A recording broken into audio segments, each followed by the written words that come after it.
Crucianet, India's fastest customer support. Certified by Google, trusted by Indian Air Force, Greater Chennai Police and 20,000 families. Call 94980-10101 to avail 1 month free internet.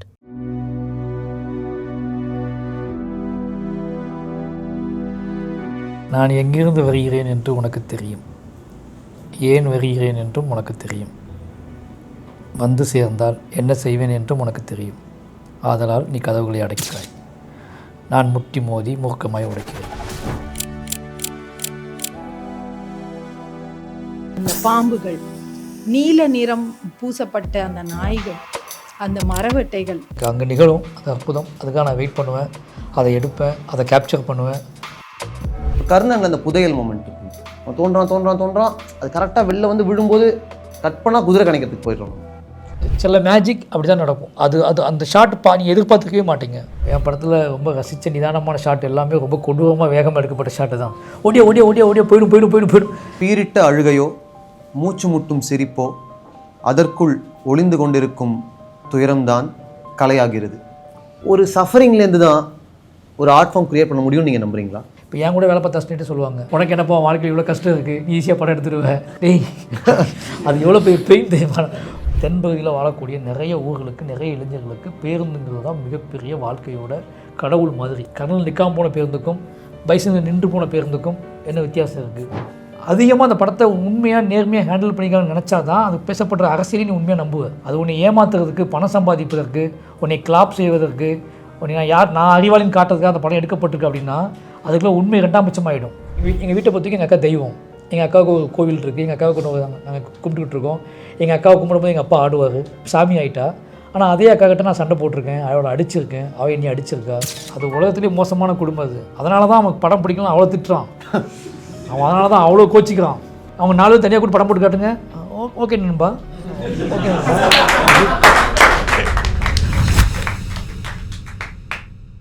Crucianet வழங்கும் தி Mahadevan show. ஒரு post card design பண்ணுவோம். உங்களுடைய ஈவெண்ட்டுக்காக design பண்ணப்பட்ட post card. நான் எங்கிருந்து வருகிறேன் என்று உனக்கு தெரியும், ஏன் வருகிறேன் என்றும் உனக்கு தெரியும். வந்து சேர்ந்தால் என்ன செய்வேன் என்றும் உனக்கு தெரியும். ஆதலால் நீ கதவுகளை அடைக்கிறாய். நான் முட்டி மோதி மூர்க்கமாய் உடைக்கிறேன். இந்த கவிதையிலேருந்து தான் நம்ம இன்றைக்கி இந்த செஷன் ஆரம்பித்தோம். இந்த கவிதைக்கு ஒருத்தர் ஒரு பதில் வச்சுருக்கார். உங்கள் புறப்பாடு என்றோ தொடங்கிய உங்கள் பயணம் இன்று என்னை வந்து சேர்ந்திருக்கிறது. எனக்கான தேடலில், எனக்கான வழியை நோக்கி இப்பொழுது நான் புறப்பட தயாராக இருக்கிறேன். பாதைகள் கடினமாயினும் வந்து சேர்தல் நிச்சயம் என காண்பித்திருக்கிறீர்கள். இனி உங்கள் பயணம் பூக்களும் முத்தங்களும் அன்பான மனிதர்களால் மட்டுமே நிறைந்திருக்கட்டும். நீங்கள் தொடர்ந்து பாடிக்கொண்டே இருங்கள். கேட்கும் ஒருவனாய் அதில் நானும் ஒருவனாய் இருப்பேன். பேரன்புடன் ஈஸ்வர். வாழை படத்தினுடைய மேக்கிங் வீடியோவில் ஒரு காட்சியை நீங்கள் எழுதுகிற ஒரு ஷாட் இருக்கும். புளியங்குளம் கிராமம் நள்ளிரவில் மூழ்கி கிடந்தது அப்படின்னு ஆரம்பிக்குது. நான் முக்கியமாக உங்கள்கிட்ட என்ன கேட்கணும்னு நினச்சேன்னா, கதைகள் எழுதியிருக்கீங்க, கவிதைகள் எழுதியிருக்கீங்க, திரைக்கதை எழுதுறதுன்றது இருக்கு இல்லையா? நள்ளிரவில் மூழ்கி கிடந்தது அப்படின்னு எழுதுறதுக்கு பதிலாக இரவுன்னு போடலாம்ல, நள்ளிரவுன்னு போட்டுடலாம் இல்லையா? இது ஏன் மாரி செல்வராஜுக்கு ரொம்ப முக்கியமாக இருக்குது? திரைக்கதைங்கிறது ஸ்பாட்டில் டேக்கன் எடுக்கும்போது மட்டும்தான் மாறும் ஒழிஞ்சு, நம்ம எழுதும்போது திரைக்கதைக்காக நான் அவனை எழுதுறதே இல்லை. நான் நாவல் வடிவாக தான் எழுதுவேன். எனக்கு என்ன தோணுதோ அதை அப்படியே எழுதுவேன். பட் என்னோடய ஸ்பாட்டுக்கு போய் நான் அதை பார்க்கலாம் மாட்டேன். அது வந்து என் கூட வேலை செய்கிறவங்களுக்காக தான். அது இது வந்து மிட் நைட் அப்படின்னு உங்களுக்கு தெரியும், ஓகேவா? அப்போ மிட் நைட்னா யாருமே இருக்கக்கூடாது, எல்லாம் வீட்டுக்கு போயிடணும். அப்போ அந்த ஊரை க்ளீனாக வச்சுக்கணும். நம்ம வந்து மனுஷங்க யாரும் தென்பற்றக்கூடாது, க்ரௌட் யாரும் நம்ம எடுக்கிறது 7 மணிக்கு எடுப்போம். கரெக்ட், ஓகேவா? ஷூட் பண்ணுறது நைட்டு 7 மணிக்கு எடுப்போம். அப்போ இந்த தகவல்கள்லாம் வேலை செய்யவங்களுக்காக. பட் என்னோடய மனநிலை அப்படிங்கிறது, நான் அன்றைக்கி என்ன தோணுதோ, என்ன மனநிலை இருக்கணும், அந்த டேக்கனை எப்படி எடுக்கணும், அந்த சீன் எனக்கு ஞாபகத்தில் இருக்கும். இதுதான் கண்டென்ட் ஞாபகத்தில் இருக்கும், அவ்வளோதான். ஒரு படைப்பாளனுக்கு அந்த நைட்டு அந்த ஊர், ஏன்னா எழுதும்போது அந்த லொக்கேஷன் இருந்திருக்காது என் மைண்டில். ஏன்னா லொக்கேஷன் கண்டுபிடிப்பாதுக்கு அப்புறம் தான் போய், அப்போ லொக்கேஷன் இருந்திருக்காது. எழுதும்போது வீடு அமைப்பு எதுவுமே நம்ம கண்ணுக்கு தெரிஞ்சுக்காது பெருசாக. நம்ம எழுதும்போது ஒரு சாதாரண வீடுன்னு எழுதியிருப்போம். இப்போ எடுத்து ஷூட் பண்ணி அந்த வீடு எனக்கு பிடிச்சமானதாக மாறி இருக்கும், அந்த ஊர் எனக்கு பிடித்தமானதாக மாறி இருக்கும். அப்போ இப்போது ஒரு சீன் எடுக்கும்போது என்ன ஆகும்னா, எனக்கு நான் எழுதுனதை விட தாண்டி வந்திருப்பேன், வேறு ஒரு பெர்ஸ்பெக்டிவ்க்கு வந்திருப்பேன். அப்படி என்ன ஆகுதுன்னா அதை பார்க்கணுன்னு அவசியமே கிடையாது. எனக்கு இதை ஷூட் பண்ண போகிறோம், அவ்வளோதான். ஆனால் அதை எப்படி எடுக்க போகிறோம், எந்த லைனில் எடுக்க போகிறோம், எப்படி எழுதியிருக்கோமா, பேப்பர்ஸ் பார்த்து ஷூட் பண்ண முடியாது. நம்ம பார்த்து இப்போ இந்த ரூமை மட்டும் ஒரு ஷார்ட் யோசிக்கிறோம் அப்படின்னா, இந்த பேப்பரில் எழுதவே முடியாது அந்த ரூம் ஷாட்டை. இது எப்போ எந்த தன்மையும் உங்களுக்கு கொடுக்கும்னு தெரியாது. அதை நீங்கள் அப்படி சொல்கிறது தான் ஒன்று, உங்களுக்குள்ளே ஒரு உணர்தல் நடக்கும், உங்களுக்குள்ளே ஒரு விஷயம் நடக்கும். இப்போ பேசிகிட்டு இருக்கும்போதே அந்த ஒரு இன்செர்ட் போடுறோம், அந்த பலூன் ஆடிட்டு இருக்க ஒரு ஷாட்டு போடுறோன்னா என்ன டைலாக் பேசும்போது அந்த ஷார்ட்டை யூஸ் பண்ணுறோன்னு இருக்குல்ல, என்ன டைலாக் போடும்போது அந்த ஷார்ட்டை யூஸ் பண்ணுறோன்னு இருக்குல்ல, இப்படி நிறைய விஷயங்கள் இருக்குது. அது நம்ம உணர்ந்து ஒன்று நடக்கும்போது தான் தெரியும். அந்த மேஜிக் எடிட் பண்ணும்போது தான் நமக்கு அது புரியும். ஓகே, நம்ம இப்படி தான் எடுத்துருக்கோம்னு சொல்லி. கூட வேலை பார்க்குறவங்களுக்கு ஒரு ப்ராப்பரான ஒரு விஷயம் தேவைப்படுது. அதுக்காக அவங்க வேலை செய்வாங்க. அதை நம்ம டிஸ்டர்ப் பண்ண போது கிடையாது. நம்ம ஷார்ட்டை நம்ம எடுக்க போகிறோம், அப்படி தான் எடுக்கணும். கரெக்டாக அவங்க இன்சர்ட்ஸ் பற்றி ஒரு பாயிண்ட் சொல்லியிருக்காங்க. நான் அது கேட்கணும்னு நினச்சேன். டயலாக்ஸ் எழுதியிருக்க போகிறோம், அதை என்ன தேவைன்றதையோ சொல்லி பர்ஃபார்மன்ஸ் வாங்கி கேப்சர் பண்ணிட்டு போகிறோம். எஸ்டாப்ளிஷ்மெண்ட்ஸ் வந்துடும். ஆனால் இப்போ இந்த இன்சர்ட்ஸை கரெக்டாக தேவையானதை எடுத்து எடிட்டில் ப்ளேஸ் பண்ணுறதுன்றது இருக்கு இல்லையா, ரியாக்ஷன் ஷாட்ஸ் கூட நான் சொல்கிறேன், அது எப்படி பிளான் பண்ணுவீங்க? ஒன்றுமே இல்லை. இப்போ நீங்கள் அடுத்த கொஸ்டின் கேட்பீங்களா யார்ட்டையாவது? நம்ம என்ன கொஸ்டின் இப்போ நம்ம பேசிகிட்டு இருக்கும்போது எங்கள் உள்ள யாராவது ஒருத்தங்க கொஸ்டின் யோசிச்சுட்டு இருப்பாங்க. அவங்க கை கால் ஏதாவது நடுங்கிட்டு இருக்கும், ஏதோ யோசிச்சுட்டு இருப்பாங்க, லிப் அசையும், அவ்வளோதான். நம்ம இப்போ பேசிகிட்டு இருக்கும்போது இப்போ இதை கன்வே பண்ணோம் அப்படின்னா நெக்ஸ்ட் யார் பேச போகிறோம் அப்படிங்கிறது நம்ம ஒரு ஷார்ட் யோசிப்போம். அவங்களுக்குள்ள சின்ன பதட்டம் வந்திருக்கும் இப்போதைக்கு. நம்ம நெக்ஸ்ட் இந்த கேள்வி எப்படி ஆரம்பிக்கிறது, இது எப்படி நம்ம ஏதாவது கேட்டால் இவர் இப்படி மாற்றி தான் சொல்லிட்டு வரா, அப்போ இவர் ஆன்சர் சொல்லணுமே அப்படிங்கிற அவங்க ப்ராசஸ் நடந்துகிட்டு இருக்கோம். இப்போ நம்ம பேசிகிட்டு இருக்கோம், நம்மளையும் கவனிச்சிட்டு இருப்பார். இப்போ மாஸ்டராக நம்ம யாரும் இருக்கோம், நம்ம மாஸ்டர் ஷார்ட்டாக நம்ம தான் இருக்கோம். ஆனால் அங்கே இன்செர்ட்டாக அவர் வந்து அதை யோசிச்சுட்ருக்காரு. நம்ம ஒரு சீன் பண்ணும்போதே அந்த சீனோட இன்னொரு உணர்வு எங்கேயோ இருக்குது. அந்த சீன் நடந்துகிட்டு இருக்குது. ஆனால் அதோட இன்னொரு உணர்ச்சி, இன்னொரு வடிவம், இன்னொரு தொடக்கம் அல்லது இன்னொரு முடிவு அந்த ஷாட்டுக்குள்ளேயே அந்த சீக்வன்ஸ்குள்ளேயே ஒரு இடத்துல இருக்கும். அதை கண்டுபிடிக்கிறது தான் இன்செர்ட். அந்த இன்செர்ட் கொடுக்கறது மூலமாக அது ஒரு தொடக்கமாகவும் அமையலாம், அது ஒரு முடிவாகவும் அமையலாம், அல்லது ஒரு லேயர்ஸ் ஓப்பன் பண்ணி விடலாம், ஏதோ நிகழ்த்தப்போ போகுது. அது நமக்கு என்னென்னா இது அப்படியே காட்டலாம். இப்போ நீங்கள் கட் பண்ணி எப்படி கட் பண்ணுவீங்க? இப்போ இதை இப்படியே கட் பண்ணாலும் ஓகே தான். ஆனால் இதை ஒருத்தன் உன்னிப்பாக கவனிச்சிட்டு இருக்கான், அவனுக்குள்ளே அது மாற்றம் நிகழ்ந்துக்கிட்டு இருக்குன்னு கட் பண்ணுறோம் நீங்கள், அப்போ அவன் இன்செர்ட் ஆகிடுவாப்பில் அவர். அது மாதிரி தான் நீங்கள் வந்து நம்மளோட சீக்வன்ஸ், நம்மளோட விஷயம், நம்மளோட சீன், நம்மளோட சீக்வன்ஸ் வந்து இன்னொரு உணர்வுக்கு, இன்னொரு லேயர்ஸ்க்கு அது போகிறதுக்கு நம்ம இன்செர்ட் கண்டுபிடிக்கணும். அது ரொம்ப முக்கியம். பேப்பரை விட மனசில் இருக்கக்கூடிய விஷுவல்ஸ் ரொம்ப முக்கியம் ஒரு டிரெக்டருக்குன்னு நீங்கள் சொன்னீங்க. அப்போது நீங்கள் ஸ்டோரி போர்ட், ஷார்ட் டிவிஷன் அந்த மாதிரி ஆள் இல்லை? நான் என் வாழ்க்கையில் ஷார்ட் டிவிஷன் பண்ணதில்லை, ஸ்டோரி போர்டு பண்ணதில்லை, ஷார்ட் ஆர்டரே நான் பிடிச்சது கிடையாது நினைக்கிறேன். எதுவுமே எனக்கு கையில் இருந்தது ஞாபகமாக இல்லை. என்கிட்ட ஒயிட் பேப்பர், பேட் எப்போவுமே இருக்கும் ஸ்பாட்டில். அது ஆர்டிஸ்ட்டுக்கு சில டைலாக்ஸ் தெரியணும், வேணும் எனக்கு, உடனே கொடுங்கன்னு கேட்டால் நான் டக்குன்னு எழுதி அங்கே வச்சு கொடுப்பேன். அவ்வளோதான் என்னோடய ஷார்ட்ஸ். என்னோடய சினிமா அப்படிங்கிறது ஒரு கொரில்லா ஃபிலிம் மேக்கிங் தான். அது நிறைய பேருக்கு கம்ஃபர்ட்டாக இருக்கும், சில பேருக்கு அன்கம்ஃபர்ட்டாக இருக்கும். நான் சொல்லியிருக்கேன், என்னோடய அன்கம்ஃபர்ட் ஃபிலிம் மேக்கிங் எனக்கு ரொம்ப பிடிக்கும். அன்கம்ஃபர்ட் ஃபிலிம் மேக்கிங் வந்து சிலவங்களுக்கு அது ஒத்து வராது, சிலவங்களுக்கு இந்த மாதிரியான லைஃப் ஸ்டைல் மூவி பண்ணும்போது அது பயங்கரமாக ஒரு மேஜிக் நடக்கும். அதுக்குள்ளே அது எதாவது க்ரியேட் பண்ணி கொடுக்கும். அன்றைக்கு அந்த டைமில் என் மனநிலை என்னங்கிறத பதிவு பண்ண முடியும். முன்னாடியே ப்ரிப்பேர் ஆகி நான் போனேன் அப்படின்னா அது ஒரு ஃபிலிம் மேக்கிங். நான் அன்னைக்கு நடக்கிறது அந்த நிமிஷம் இந்த ஷார்ட் கட்டு ஓகே சொல்கிற வரைக்குமே எங்கேயாவது கவனிச்சிட்டு இருப்பேன். ஏதாவது ஒரு முகத்தை பிடிப்பேன், ஏதாவது ஒரு வாய்ஸை பிடிப்பேன், ஏதாவது ஒரு லேண்ட்ஸ்கேப்பை பிடிப்பேன். அது எனக்கு எப்போ கிடைக்குன்னு எனக்கு தெரியாது. நான் இப்பவும் சொல்கிறேன், அன்கம்ஃபர்ட் ஃபிலிம் மேக்கர் தான் நான். அது எனக்கு அங்கே நிகழும், அது அற்புதம். அதுக்காக நான் வெயிட் பண்ணுவேன், அதை எடுப்பேன், அதை கேப்சர் பண்ணுவேன். அதுக்குள்ளே என் ஆர்டிஸ்ட்டு, என்னோடய பெர்ஃபார்மன்ஸ், என்னோடய சினிமா எல்லாத்தையும் அதுக்குள்ளே கொண்டு வருவேன். அப்படி தான் என்னோடய 5 படமே நடந்திருக்கு. அதில் வந்து ப்ராப்பரான ஒரு ஃபஸ்ட்டு தொடங்கும்போது இவர்கிட்ட வந்து விஷன் இல்லையோ, இவர்கிட்ட தெளிவான ஒரு பார்வை இல்லையோன்னு தோணும். ஆனால் அது வந்து அனுபவிக்க ஆரம்பிக்க போகும்போது ஓகே, ஒரு கிட்டத்தட்ட நான் வந்து ஆடு மேய்ச்சியே பழகினாலே ஒரு மேய்ப்பன், ஒரு ஆடு மாதிரி தான் போனான். அப்படியே இது எங்கே மேய்ஞ்சி எங்கே போயிட்டு இருக்க போகுதுன்னு நமக்கு தெரியாது. பட் ஒரு விசாலமான பார்வை மட்டும் இருக்கும், ஒரு பார்வை மட்டும் இருக்கும். பட் ஆனால் இலக்கு ஒன்று இருக்கும். இலக்கு இல்லாமல் ஸ்கிரிப்ட் பண்ண முடியாது. நோக்கம், இலக்குன்னு சொல்ல முடியாது. இந்த படம் நான் ஏன் பண்ணுறேன் அப்படிங்கிற நோக்கம் மட்டும் தெளிவாக ஸ்ட்ராங்காக மனசுக்குள்ளே இருக்கும். அந்த நோக்கத்தை சிதைக்கிற மாதிரியோ, அந்த நோக்கத்தை திசை திருப்புற மாதிரியோ ஒரு ஷாட்டும் ஒரு விஷயமும் எடுத்துக்க மாட்டேன். அது மட்டும் என்ன பண்ணக்கூடாது அப்படிங்கிறது மட்டும் ப்ராப்பரான ஒரு விஷயம் இருக்கு என்கிட்ட. என்ன பண்ணணும் அப்படிங்கிறது புதுசாக கிடச்சிக்கிட்டே இருக்கும், அதை பண்ணிகிட்டே இருக்கலாம். பட் என்ன பண்ணிடவே கூடாது அப்படிங்கிறதுல ஒரு ப்ராப்பரான விஷயம் இருக்கும். இதில் என்ன ஆச்சரியமாக இருக்குது எனக்கு அப்படின்னா, ரொம்ப இம்ப்ராம்ப்டுவான ஃபிலிம் மேக்கர்ஸ்க்கு, இப்போ கொரில்லா ஃபிலிம் மேக்கிங் ஃபாலோ பண்ணுற ஆட்களுடைய படங்களை நீங்கள் பார்த்தீங்கன்னா அவ்வளோ நிதானம் இருக்காது. அந்த கொரில்லா ஃபிலிம் மேக்கிங் வந்து படத்துலேயே தெரிஞ்சிடும். ஆனால் தப்பாக சொல்ல, என் படத்தில் ரொம்ப ரசித்த நிதானமான ஷாட் எல்லாமே ரொம்ப கொடூரமாக வேகமாக எடுக்கப்பட்ட ஷாட்டு தான். ஓடியா போயிடும். ஆனால் அந்த ஷாட் நிதானமாக போயிட்டுருக்கும். எப்படி அச்சீவ் பண்ணுறீங்க? இதை அச்சீவ் பண்ணுறீங்கன்னா நீங்கள் வந்து உங்களுக்கு ஒரு நிதானத்தை கடத்துவதற்காக ஆர்ட் ஃபார்ம் எப்போ என்ன பண்ணோம்னா ஒரு பார்வையாளனுக்கோ இல்லை ஒரு வாசகனுக்கோ ஒரு ஒரு நிதானத்தை கடத்தனா கூட அங்கே ஒரு கொடூரமான ஒரு வேலை செய்ய வேண்டியிருக்கு, ஒரு வேலை தேட வேண்டியிருக்கு. ஏன்னா உச்சமான சில விஷயங்களை வாழ்க்கையில் நீங்கள் கவனிக்கணும் அப்படின்னா, நீங்கள் ஒரு சன்ரைஸ் பார்க்கணுன்னா கூட நீங்கள் 6 மணிக்கு பரபரன்னு எழுந்து ஓடணும், 5 மணிக்கு எழுந்து ஓடணும். அதுதான வாழ்க்கை. நீங்கள் வந்து ஏதாவது ஒரு அதிசயத்தை பார்க்கணும் அப்படின்னா, ஏதாவது ஒரு வாழ்க்கையில் நீங்கள் ஒன்று பிரத்யேகமாக பார்க்கணுன்னு ஆசைப்பட்டாலே உங்களை தன்னாலேயே பரபரப்பு தொற்றிக்கொள்ளும். உங்களோட வாழ்க்கையில் நீங்கள் அதிசயத்தை, அற்புதத்தை, தன்னிலை உணர்தல் அப்படிங்கிறது வந்து அது ஒரு பரபரப்பு, சலசலப்பு, என்ன சொல்கிறது, டக்குன்னு பார்த்தோன்னே தெரியுற கூழாங்கல் மேலே பெரிய பிரியமே கிடையாது. இந்த பெரிய பெரிய ஹோட்டலில், பெரிய பெரிய ரூம்குள்ளே இந்த கண்ணாடி பாட்டிலுக்குள்ளே தண்ணி போட்டு கூழாங்கல் வச்சுருப்பாங்க, நமக்கு அதுக்கு வேல்யூஸ் கொடுக்குறதே கிடையாது. ஆனால் எங்கேயாவது நம்ம காட்டோரமாக நடந்து போயிட்டு இருக்கும்போது அங்கே ஒரு கூழாங்கல் கிடச்சிட்டுனா ஒரு சந்தோஷம் கிடைக்கும். அந்த பரபரப்புக்குள்ளே, அந்த வெக்கைக்குள்ளே, பசிக்குள்ளே நடந்து போயிட்டு இருப்போம், ட்ராவல் பண்ணிகிட்டு இருப்போம். ஆனால் அங்கே ஏதாவது ஒரு பொருள் நம்ம கண்ணுக்கு கிடச்சிடும், அதை பயங்கரமாக பாதுகாப்போம். அந்த மாதிரி தான் அந்த ஷாட்லாம் கிடைக்காது. இந்த அவசரம் படத்தில் தெரியாமல் இருக்கிறதுக்கு ஏதோ ஒன்று பண்ணுறீங்க, அது என்ன? ஏன் கேட்டுக்கிறேன்னா, ஒரு ஒரு அளவுக்கு பிளானிங் இல்லைன்னா இப்படி வராதுங்க. நான் கேட்குறது கரெக்டாக இல்லையா?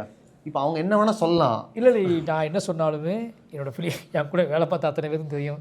இப்போ அவங்க இப்படி நீங்கள் இதுக்கு ஆப்போசிட்டாக நினைப்பாங்க. இந்த இன்டர்வியூ பார்த்தாங்கன்னா என் கூட வேலை பார்த்தவங்களாம், இப்போல்லாம் நீங்கள் நிதானமாக பேசுறியடா அப்படின்னு நினைப்பாங்க.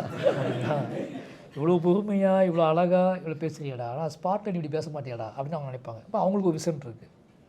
இப்போ நீங்கள் கேட்ட மாதிரி என்ன பண்ணுறீங்க அப்படின்னு கேட்டால், ஸ்ட்ராங் ஆன்சர் அப்படின்னு கேட்டால், என்கிட்ட அந்த ஷார்ட்டை எடுப்பதற்கான நோக்கம் அது மிஸ் ஆகக்கூடாதுன்னு பார்ப்பேன். அது வந்து அது எவ்வளோ லென்த்து வேணும், எவ்வளோ அது. ஏன்னா ஒரு ஷார்ட்டுங்கிறது ஷார்ட்டோட பியூட்டி மட்டும் கிடையாது, அந்த ஷார்ட் அழகாக இருக்குங்கிறதுக்காக கிடையாது, அந்த ஷார்ட் என்ன கன்வே பண்ண போது முக்கியம். அப்போ அது கன்வே பண்ணுற வரைக்கும் அந்த ஷார்ட்டை ஹோல்ட் பண்ணுறதுன்னு ஒன்று இருக்குல்ல, அது ரொம்ப முக்கியம். அதுதான் மெயின். இப்போ வந்து ஒரு பூச்சி ஊடுது அப்படின்னா, பூச்சி ஊடுது அப்படிங்கிறது நமக்கு இன்செர்ட்டு அப்படி போட்டால் அந்த பூச்சி எந்த டயத்தில் எப்படி ஊடுது, எங்கே இந்த திசையை பார்த்து ஊடுது, அது யார் காலுக்கு அடியில் ஊடுது, இல்லை இது எல்லாத்தையும் யோசித்து இந்த கதைக்குள்ளே அந்த பூச்சி ஊறுவது என்ன நிகழ்த்த போகுது அப்படிங்கிற முழுசாக தெரிஞ்சுக்கிட்டு அந்த ஷார்ட் எடுக்கிறதுக்குள்ள.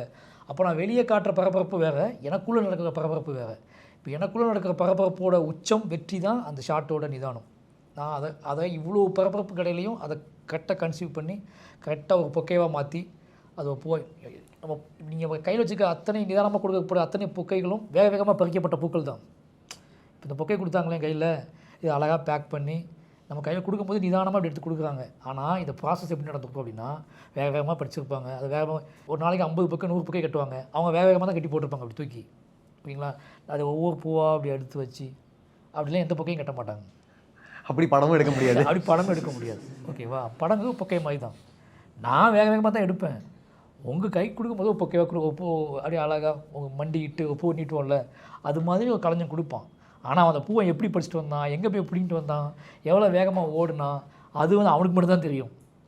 அது காதலிக்கு சொல்லணும்னு அவசியமே கிடையாது. நான் இந்த பூவை எங்கேருந்து படிச்சுட்டு வந்தது தெரியுமான்னு சொல்லணும்னு அவசியமே கிடையாது. அதை உணர வேண்டிய கடமை வந்து அந்த காதலிக்கு இருக்குது. இந்த பூ எங்கே கிடச்சி இவனுக்கு, இப்போ தானே இவங்க நின்றான், எப்படி போய் இந்த பூவை போய் எட்டு வந்தான் அப்படின்னு தேட வேண்டிய கடமையும் அதை தெரிந்து கொள்ள வேண்டிய கடமையும் வந்து அந்த காதலிக்கு தான் இருக்க ஒழிஞ்சு காதலனுக்கு இல்லைன்னு நான் நம்புகிறேன். உனக்கு பூ கொடுப்பது மட்டும் தான் என்னோடய நோக்கம், அவ்வளோதான். கவிதைகள், கதைகள், புத்தக வாசிப்பு இது ஒரு பக்கம் இருந்தாலும், கிராஃப்ட் எங்கே நீங்கள் கற்றுக்குறீங்க? ஃபார் எக்ஸாம்பிள் எடிட்டிங் எங்கே கற்றுக்கிட்டீங்க அப்படி வச்சுக்கோமே. இப்போ கர்ணனில் அந்த புதையல் மொமெண்ட் இருக்கு இல்லையா, எல்லாரும் அவனை வந்து ஒரு மேட்மேன்னு நினைப்பாங்க. அவன் சொல்கிறது உண்மையா பொய்யா தெரியல, அவனுக்கும் அது உண்மையா பொய்யா தெரியல, ஒரு குழப்பம் இருக்குது. நமக்கான அவன் சொல்கிறது உண்மையாக இருந்துடக்கூடாதான்னு எங்களுக்கு ஒரு டென்ஷன் இருக்குது, ஏக்கம் இருக்குது. அவன் தோன்றான் அது கரெக்டாக வெளில வந்து விழும்போது அந்த சத்தத்தில் அப்படியே ஒரு கட் பண்ணால் குதிரை கணிக்கிறதுக்கு போயிடுறோம். இது வந்து ஒரு அப்ட்ராக்ட்னஸ் இருக்குது. இந்த அப்ட்ராக்ட்னஸ் வழியாக ஒரு ஃபீலிங் கடத்திட முடியுன்ற நம்பிக்கை முதல்ல உங்களுக்கு வரணும்.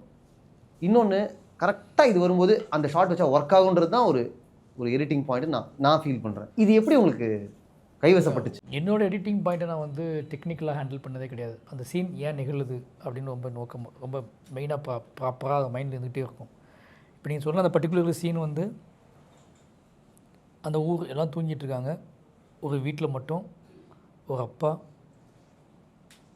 சாமி ஆடுறாரு. ஒரு அப்பா வந்து தன் மகளை நினைத்து தன் மகளாகவே ஆடுறாரு. அங்கே அந்த வீடு வந்து கன்ஃபியூஸ் ஆகுது, இது என்ன மாதிரியான வேர்ல்டு அப்படின்னு சொல்லி. அங்கே ஒருத்தர் தோன்றான். இப்படி நடந்துட்டு இருக்கும்போது, அது நடந்துட்டு இருக்கும்போது எத்தனை உயிர்கள் முழிச்சிட்டு இருந்துச்சு.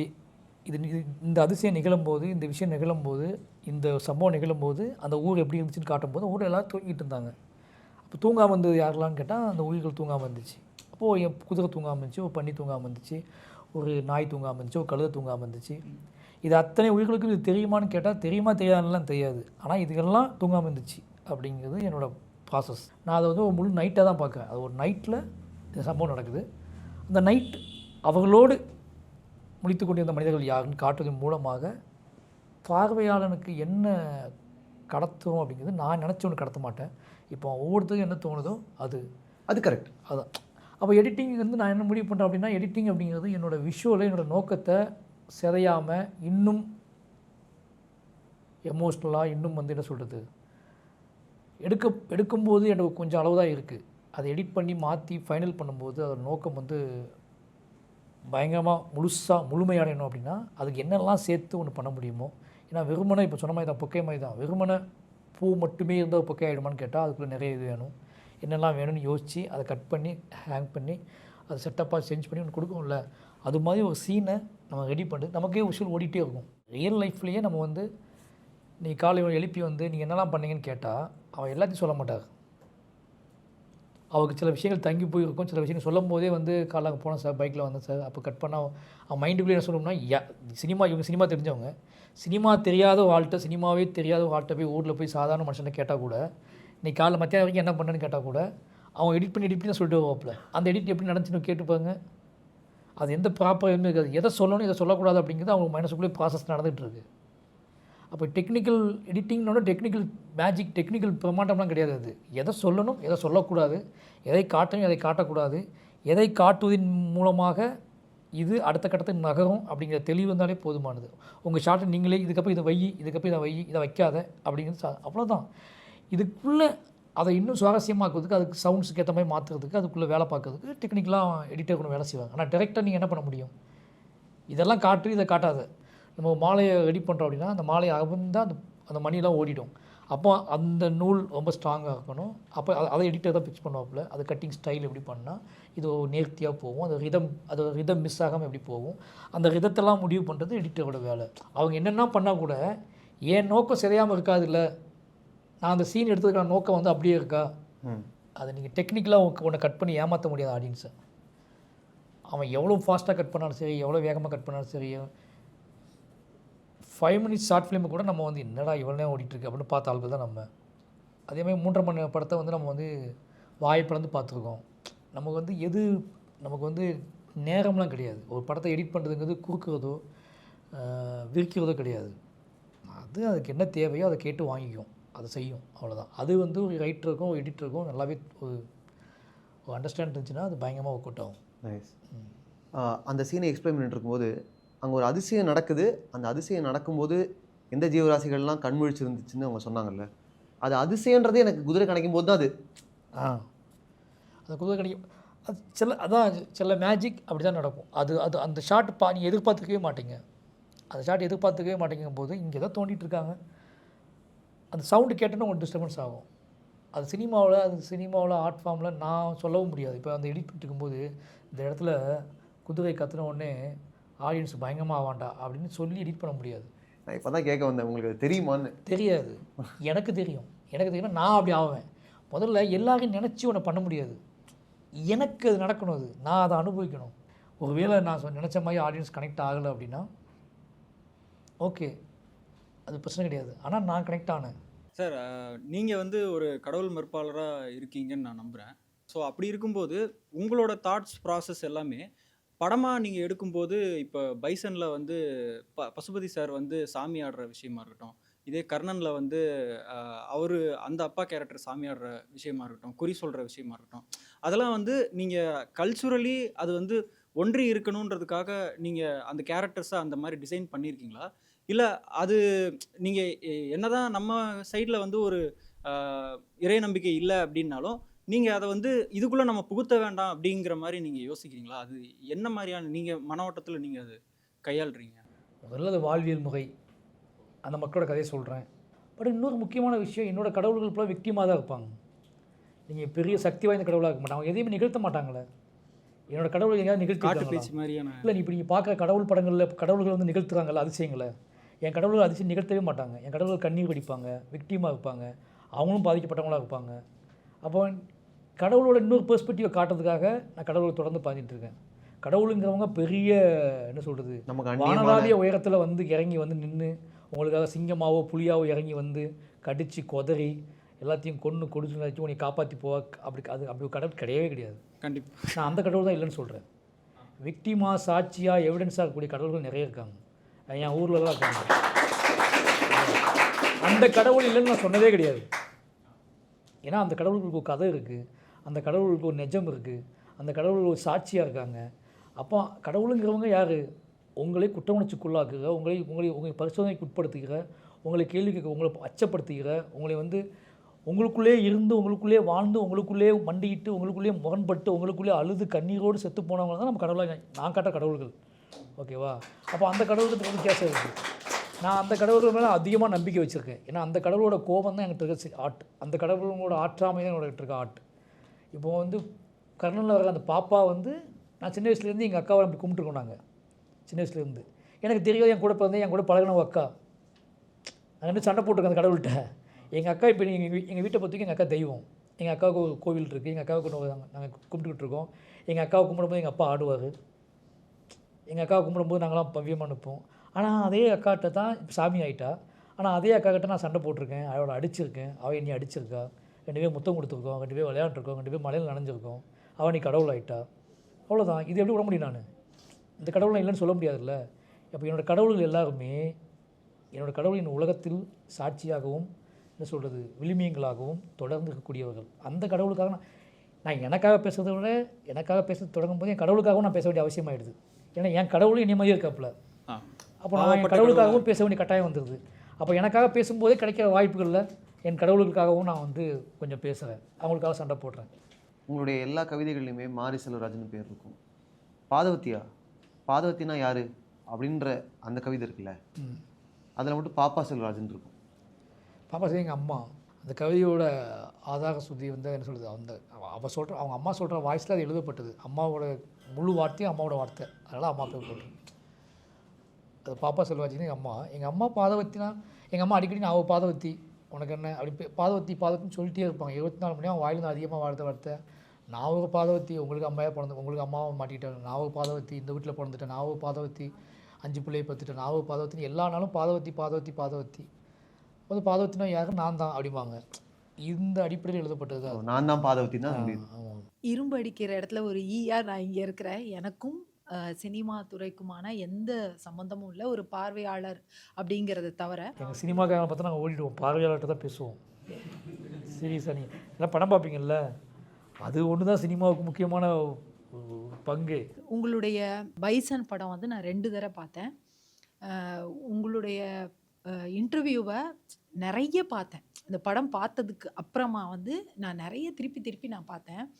கேள்விகளுக்கான பதிலை நீங்கள் ஒவ்வொரு முறை சொல்கிற போதும் அங்கே நீங்கள் சொன்ன பதிலையும் அங்கே வந்த கேள்விகளையும் பார்த்தபோது நான் நினச்சேன், ஏன் எந்த ஒரு இன்டர்வியூமே அந்த இடத்துக்கு உகந்த கேள்வி அல்லாத இடத்த எந்த செலிபிரிட்டியோ எந்த படைப்பாளனோ கட் பண்ண முடியாதா அப்படின்னு எனக்கு தோணுச்சு. ஏன்னா நிறைய கேள்விகள் அந்த மாதிரியாக இருந்தது. நீங்கள் சொன்ன மாதிரியான அந்த நோக்கத்தை விட டீவியேட் பண்ணுற மாதிரியான கேள்விகள் நிறைய இருந்ததா நான் ஃபீல் பண்ணேன். உங்களை வந்து இந்த பரியேறும் பெருமாள் படத்துலேருந்து ஒவ்வொரு படமாக நான் பார்க்கும்போது நான் நினச்சேன், நான் வந்து ரொம்ப உணர்ச்சி வசப்பட்ட ஒரு ஆள். இவங்கெல்லாம் சொல்கிற மாதிரி 180 டிகிரிஸ் கிராஃப்ட் அப்ட்ராக்ட் இதெல்லாம் எனக்கு தெரியாது. ரொம்ப உணர்ச்சி வசப்பட்டு தான் நான் அந்த படத்தை பார்ப்பேன். ஆனால் உங்கள் படம் வந்து நான் பார்க்கும்போது நான் ரொம்ப மனப்பூர்வமாக பார்த்தேன். நிகழ்வுகளை அப்படியே பார்க்கறதுக்கான தைரியம் இல்லாதவளாக தான் நான் இருந்தேன். ஒரு நிகழ்வு நிகழ்ந்துங்கிறத கேட்குறதோ அல்லது பார்க்குறதோ, படங்கள் வெறும் புகைப்படங்களாக கூட பார்க்க தைரியம் இல்லாதவளாக நான் இருந்தேன். அப்படின்னா என்னுடைய வாழ்க்கை சூழல் என்னன்றது புரிஞ்சுக்க முடியும் இல்லையா? So very comfortable zone. ஒரு இடத்துல அமைதியாக ஒரு நீரோடை போல் ஒரு அமைதியான வாழ்க்கை. ஆனால் என் பக்கத்தில் இல்லை, என் கண்ணுக்கு தெரியாத தூரத்தில், பக்கத்து ஊருன்னு வச்சுக்கலாம், என் கண்ணுக்கோ காதுக்கோ கேட்காத இடத்துல கூட ஒரு மனிதருக்கு ஒரு கஷ்டங்கிறத ஒருத்தர் எடுத்து சொல்கிறாங்க. ஆனால் அதை கூட கேட்கக்கூட ஆமான்னு அக்னாலேஜ் பண்ணக்கூட முடியாத ஒரு இடத்துல பெரும்பான்மை மக்கள் இருக்கிறாங்கங்கிறது வந்து எனக்கு ரொம்ப பெயின்ஃபுல்லாக இருந்துச்சு. இப்போ நான் ஒரு ரெஸ்பான்சிபிள் சிட்டிசனாக நான் அதை ஃபீல் பண்ணுறேன். ஆமாம், நான் கம்ஃபர்டபுளாக இருந்தா, இல்லை எனக்கு ஒரு கஷ்டம் நடக்கலை, நான் நேரடியாக சந்திக்கலை அப்படிங்கிறத விட, இன்னொருத்தர் சந்திக்கிறாங்கங்கிறத நான் கேட்காம மறுக்கிறத ரொம்ப ரொம்ப நான் இர்ரெஸ்பான்சிபிளாக நான் ஃபீல் பண்ணுறேன். ஸோ உங்கள் படங்களை நான் உன்னிச்சு கவனிக்கிறேன். நான் வந்து உங்களுடைய ஒவ்வொரு படங்களையும் நான் உன்னிச்சு கவனிக்கிறேன். உங்களுடைய ஊரும் பெரிய அந்த பாம்புகள், நீல நிறம் பூசப்பட்ட அந்த நாய்கள், அந்த மரவெட்டைகள், அந்த ஒரு கடுமையான சூழ்நிலையில் அது சுற்றி வர்றதும், அந்த கடுமையான சூழ்நிலை ஆகும்போது அது இறங்கி ஓடுறதுமானது ஏதோ ஒரு மொழி எனக்கு சொல்லுது. எனக்கு எனக்கு அது ஏதோ ஒன்று சொல்லுது. எனக்கு இந்த கேள்வி பதிலுடைய சாரம் வந்து நான் இப்போ தான் முதல்ல பார்க்குறேன் நேரடியாக. உங்களை பார்க்கணுன்னு நான் 2020வது வருஷத்தில் நான் நினச்சேன். ட்விட்டருக்கு பரியேறும் பெருமாள் பார்த்ததுக்கப்புறம் நான் ட்விட்டருக்கு வந்தேன். So that I can have some access to mister Mari Selvaraj அப்படின்னு ஒரு இதில் நான் வந்தேன்.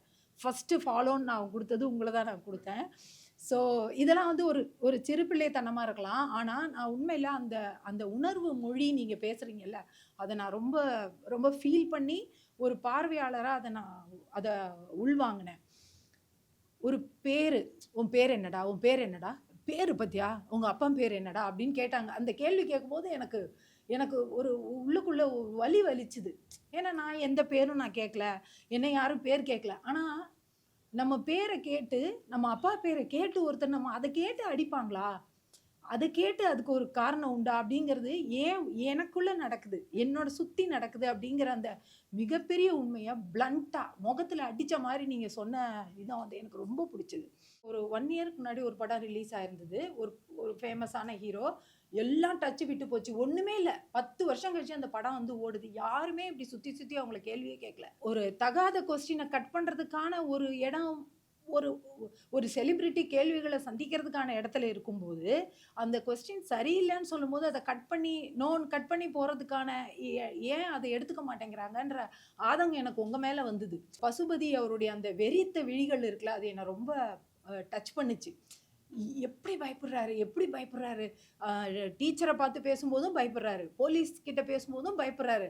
அவரே எடுத்து அந்த கத்தி எடுத்து இடுப்பில் சொருகிட்டு அந்த முகத்தை பார்க்கும்போது எனக்கு ரொம்ப பிடிச்சிது, ரொம்ப நல்லா இருந்தது. ஒரு குறிக்கோளை அடையிறதுக்காக வேண்டி ஒருத்தருடைய பயணத்தை அவருடைய குடும்பமோ அவருடைய பொருளாதார சூழலோ மட்டும் தீர்மானிப்பதில்லை என்பது ஒருவருக்கு எவ்வளோ பெரிய சுமை.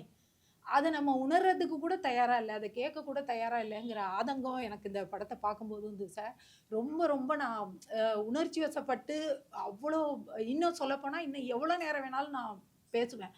அந்த கயிறு அறுக்கப்பட்ட அந்த கழுதை நேராக ஓடலை, நீங்கள் சொன்னீங்களே மேலே ஓடிச்சது, ஒரு உச்சியை நோக்கி ஓடிச்சு. அது எனக்கு ரொம்ப பிடிச்சிது. அந்த திரைமொழியெல்லாம் எனக்கு தெரியாது ஆக்சுவலாக, அவ்வளோ பெருசாக அப்படி நுணுக்கமாக பார்க்குறதெல்லாம். ஆனால் எனக்கு அது புரிஞ்சிச்சு. எஸ், நீ வந்து தலைகள் அறுக்கப்பட்ட ஒருத்தர் யாராக இருந்தாலும் சரி, கழுதைனா சுமந்து வீட்டிலேருந்து ஆற்றுலேருந்து வீட்டுக்கு தான் வரணும்னு இல்லை, அது மேலே கூட ஏற முடியும் அப்படிங்கிற இதெல்லாம் எனக்கு தோணுச்சு. ஸோ ஒரு கலைஞனா உணர்வுகளை வந்து பேசணும் அப்படின்னு நினச்சதும், நான் சந்தித்த வருத்தங்களை, அழுத்தங்களை எடுத்துகிட்டு வந்து பேசணும்னு நினச்சதும், உங்களுடைய ஆரம்ப புள்ளியே அதுவாக தான் இருந்ததா? நான் வந்து உணர்வுகளையும் என்னுடைய வலிகளையும் தான் நான் என்னுடைய வெளியில் வந்து நான் பேசினா அதுதான் நான் பேசுவேன். இல்லை நான் என் வலியெல்லாம் பேசி முடிச்சிட்டேன், இப்போ சரியாயிடுச்சுன்னு சொன்னால் கூட, நீங்கள் அன்றைக்கி சொன்னீங்க என் வலி இப்போ சரியாயிடுச்சுன்னு, இப்போ நீங்கள் அந்த இடத்துக்கு வந்திருந்தா கூட, நீங்கள் அன்றைக்கி சொன்னீங்க என்னை நீங்கள் திருப்பி எனக்கு வந்து ப்ரெஷர் கொடுக்குறீங்க, என்னை வந்து கேள்வி கேட்டு என் தோளில் சுமையை ஏற்றுறீங்க. அதுக்கு நீங்கள் ஒரு பதில் சொன்னீங்க, நான் இன்னும் மூர்க்கமாக வேலை செய்வேன் அப்படின்னு நீங்கள் சொன்னீங்க. That was fantastic. சுமை ஏற்றுனா வந்து என்ன பண்ணுவோம்னா, அந்த கேள்விகள் எல்லாமே பதிலுக்கு இல்லை, பதில் சொல்லக்கூடாதுன்னு கேள்விகள் கேட்கறதுக்கு நான் அதை வந்து ரொம்ப க்ளோஸாக ஃபாலோ பண்ணிகிட்டே இருந்தேன் சோஷியல் மீடியாவில். அதுக்கு பின்னாடி எல்லாரும் எல்லா வேலையும் விட்டுட்டு பின்னாடி அவர் என்ன நினச்சி இப்படி என்ன சொன்னாங்க, நீங்கள் சொல்லக்கூடிய ஒவ்வொரு பதிலையும் எடுத்து டிஸ்கஸ் பண்ணதையும் நான் ஃபாலோ பண்ணிகிட்டே இருந்தேன். ஆக்சுவலாக அது வந்து தீவிரமான ஒரு விளையாட்டின் மீது மட்டும் பிடிப்புள்ள ஒருவன் அவனுடைய சமூக, அவனுடைய ஊர், அவனுடைய அரசியல் பின்புலத்தினால் வரக்கூடிய அழுத்தங்களை மீறி வெளிவரக்கூடிய ஒரு அழகான மோட்டிவேஷ்னல் ஸ்டோரி இது. நம்மளால் அந்த மோட்டிவேஷ்னல் ஸ்டோரியை மோட்டிவேஷனாக ஏன் பார்க்க முடியல அப்படிங்கிற கசப்பான உண்மை வந்து அடியில் கொஞ்சம் மனசுக்கு இருக்குது. அந்த கசப்பு உணருது. வேறஸ் நீங்கள் அதை ரொம்ப ரொம்ப அழகாக அதை கொண்டு போன விதம் எனக்கு ரொம்ப பிடிச்சிது. ஒரு சமுதாயத்தில் நம்ம வந்து ரோட்டில் போகும்போது ஒருத்தரை குறை சொல்கிறோம், எப்படி வண்டி ஓட்டுறான் பாரு, சரியே இல்லை அப்படின்னு சொல்கிறோம். அதே மாதிரி ஒரு கடையில் வாங்குகிறோம், ஒரு கியூ ஃபாலோ பண்ண தெரியுதா, சே நம்ம மக்களே இப்படி தான் அப்படி சொல்கிறோம். ஆனால் அதெல்லாம் சொல்லாமல் என்ன ஒன்று தெரியாமல் இருந்துட்டோம்ப்பா, நான் அந்த கூட்டத்தில் இருந்தேன், இப்போ நான் தெரிஞ்சுக்கிட்டேன், இது உனக்கும் தெரியலையா, வா நம்ம சேர்ந்து சரியாகும், வா நீயும் தெரிஞ்சுக்கோ அப்படின்னு சொல்லி அரவணைச்சு நீங்கள் ஒவ்வொரு வழியையும் பதிச்சு நீங்கள் கொண்டு போகிற விஷயத்துக்கு it is really wonderful sir. எனக்கு தெரிஞ்ச மொழியில் நான் என்னென்ன சொல்லணுமோ எல்லாம் சொல்லிட்டேன் உங்ககிட்ட.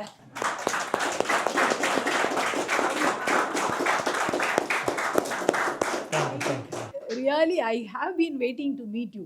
இது நான் நேற்று இதை பார்த்த உடனே நான் வந்து எப்படியாவது பார்த்துருந்தேன், என்ன பண்ணோம் சார் இவங்களுக்கு கேட்டேன், இது சினிமா சார்ந்தவர்களுக்கு மட்டுமானதா, நான் வர இயலுமா அப்படி சொல்லி கேட்டேன்.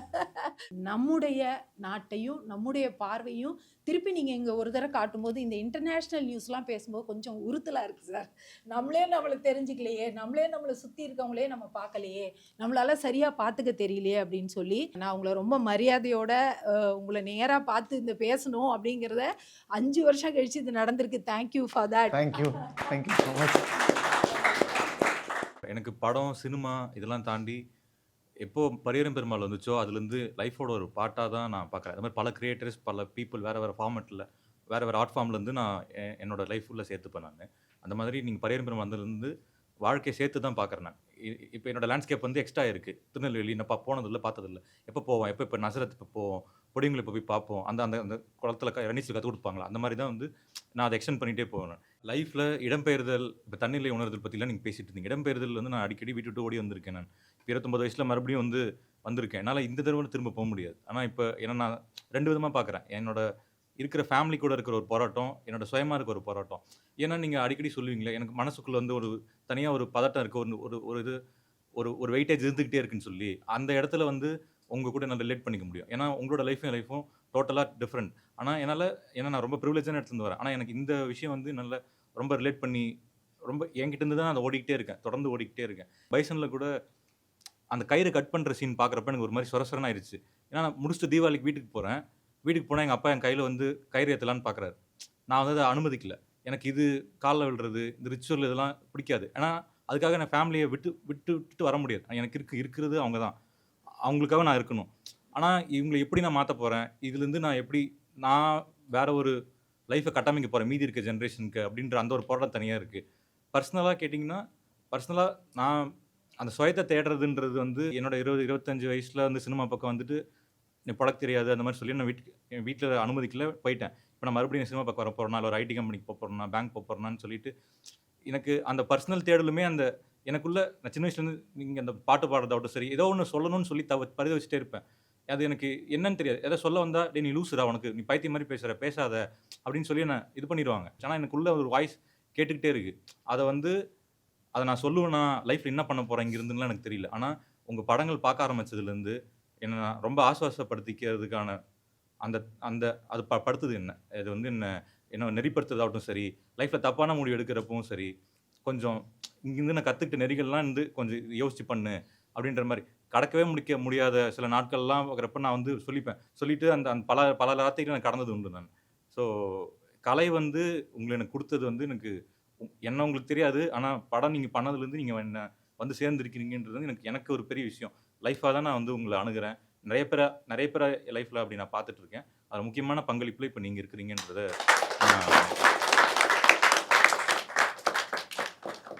நீ பார்த்தப்படறதுக்கு ஒன்றும் இல்லை. இப்போ நீ என்னை விட ஒரு அடி முன்னாடி தான் இருக்க, ஓகேவா? இப்போது நீ சொன்ன அத்தனையுமே நான் அனுபவிச்சிருக்கேன்.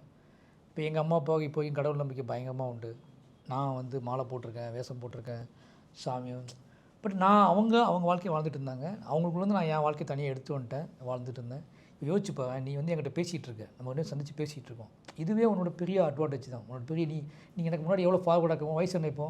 29 வயசு. நீ ஓகேவா? 29 வயசில் இவ்வளோ பதட்டம் இருந்தாலும் நேரடியாக அது சம்மந்தப்பட்ட அல்லது அதை உனக்கு ஒரு ஆள்கிட்ட பேச முடியும் உன்னால், ஓகேங்களா? அப்போ இன்னும் நீ முன்னாடி வந்துட்ட. நான் என்னோடய காலகட்டத்துக்கும் அவருக்கு ரொம்ப பின்னாடி. யார்கிட்ட இப்படிலாம் பேச முடியாது உட்காந்து. இவ்வளோ கேள்வி என்னால் உருவாக்க முடியாது அப்போ. அதுக்கு நான் பக்குவப்பட டைம் ஆகிடுச்சு. அதனால் நீ இப்போ இன்னும் சொல்ல போனால் நீ கான்ஃபிடென்ட்டாகவே இருக்கலாம். நீ பயங்கரமாக ஃபார்வர்டு. இதை விட இந்த மொத்த நீ இவ்வளோ பேசினதில் எனக்கு என்ன புரிஞ்சுக்கிட்ட அப்படின்னா, நீ உன்னை பற்றியான சரியான புரிதல் உனக்கு இருக்குது. அதுவே போதுமானது உனக்கு. நீ என்ன செய்ய மாட்டேன்னு இப்போ இப்படி என்ன செய்வேன்னு எனக்கு தெரியல. ஆனால் நீ என்ன செய்ய மாட்டேன்னு எனக்கு தெரியுது. அதுவே நீ இந்த சமூகத்தில் ஒரு பெரிய முக்கியமான விஷயம். நமக்கு வந்து என்ன செய்யக்கூடாதுன்னு தெரிஞ்சால் போதும். என்ன செய்யவே கூடாது, எதை நம்பவே கூடாது, எதுக்கு நம்ம உடன்படவே கூடாது, எதுக்கு ஆட்படவே கூடாது, எதன் பக்கம் திரும்பக்கூடாது அப்படிங்கிறது இருக்குல்ல. அது என்ன அப்படின்னா, நம்ம பாதி பிரச்சனையும் இந்த சமூகத்துக்கு நம்ம பண்ணுற ஒரு விஷயமா நான் பார்க்குறேன். அது வந்து உனக்கு புரியுது, அந்த புரிதல் உனக்கு இருக்குல்ல, அதுவே உன்னை அடுத்த கட்டத்துக்கு நகர்த்திட்டோம். நீ என்ன செய்யணும் அப்படிங்கிறத அதுவே சொல்லி கொடுத்துரும். அதனால் நீ வந்து பதட்டப்படணும், நமக்கு ஒன்றும் தெரியலையே, நம்ம வந்து என்ன பண்ணுறது, ஒரு விஷயம் புரிஞ்சுக்கோ. எனக்கும் எனக்குமே அப்படி தான், எல்லாருக்குமே அப்படி. இப்போ அடுத்த படம் பண்ண போகல, ஃபஸ்ட்டு ஷார்ட் ஃபஸ்ட்டு நாள் இப்போ 5 படம் ஹிட்டு. நான் அடுத்த படத்துக்கு நான் போனேன்னா என் ஃபஸ்ட்டு எனக்கு என்ன பண்ணே தெரியாது. எனக்கு எல்லா டேரக்டருக்கும் அப்படி தான் நினைக்கிறேன். எனக்கு சுத்தமாகவே தெரியாது என்ன முதல் ஷாட் எடுக்கிறதே தெரியாது. அந்த ஃபஸ்ட்டு ஆஃப் டே இருக்குல்ல, அந்த ஆஃப் டே கேவலமான ஒரு ஃபிலிம் மேக்கர் வந்து ஃபஸ்ட் படம் எடுத்து அப்படி எடுத்துகிட்டு இருப்பான். அது மாதிரி எதையோ யோசிச்சு என்னென்னமோ எடுத்துகிட்டு இருப்போம். அது ஒரு கண்ட்ரோலுக்கு பிடிப்பட்டு ஒரு கண்ட்ரோலுக்கு வரும்போது நமக்குள்ளே ஒரு என்ன சொல்கிறது, அது பயங்கரமான ப்ராசஸ். நீங்கள் வந்து இங்கே எல்லாருமே பயங்கரமான டேலண்டடு, போனவொடனே வச்சவொடனே ஷார்ட்டை கண்டுபிடிச்சிருவானுங்க, இப்படி எடுத்துருவானுங்க அப்படி எடுத்துருவானுங்களே. நிறைய படங்கள் பார்த்துட்டு, நிறைய உலக சினிமா பார்த்துட்டு ஷார்ட்டை அப்படியே காப்பி பண்ணிட்டு வரவன் அந்த மாதிரி ஷார்ட் எடுப்பான். புதுசாக லைஃப்பில் ஏதாவது ஒன்று புதுசாக எங்கேருந்தாவது புள்ளியிலேருந்து ஆரம்பிக்கணும்னு நினைக்கிறவனுக்கு என்னென்ன எப்படின்னு தெரியாது. வெள்ளை பேப்பரை பார்த்துக்கிட்டே இருப்பான்.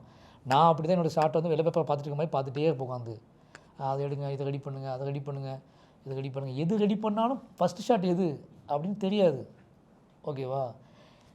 படத்தில் யூஸ் பண்ணாத ஷாட்லாம் எடுத்துகிட்டு இருப்போம். எனக்கு தெரியும், எடுக்கும்போது இது யூஸ் பண்ண மாட்டோம், இது தேவையே கிடையாது. பட் ஆனால் நான் ஒரு ப்ராசஸ், எனக்குள்ளே ஒரு சூடு ஃபார்ம் ஆகிறதுக்கு, எனக்குள்ளே ஒரு வார்ம் ஃபார்ம் ஆகிறதுக்காக நான் உனக்கு இயங்கிக்கிட்டு இருப்பேன். இப்போ உனக்கு இருக்கிற ப்ராசஸ் அதுதான். நீ எதையோ ஒன்று நிகழ்த்துவதற்காக நீ வார்ம் ஆகிட்டு இருக்க, அவ்வளோதான். அப்படி நம்பு. ஓகேவா? நான் வந்து உறுதியாக ஒன்று நம்பினேன்.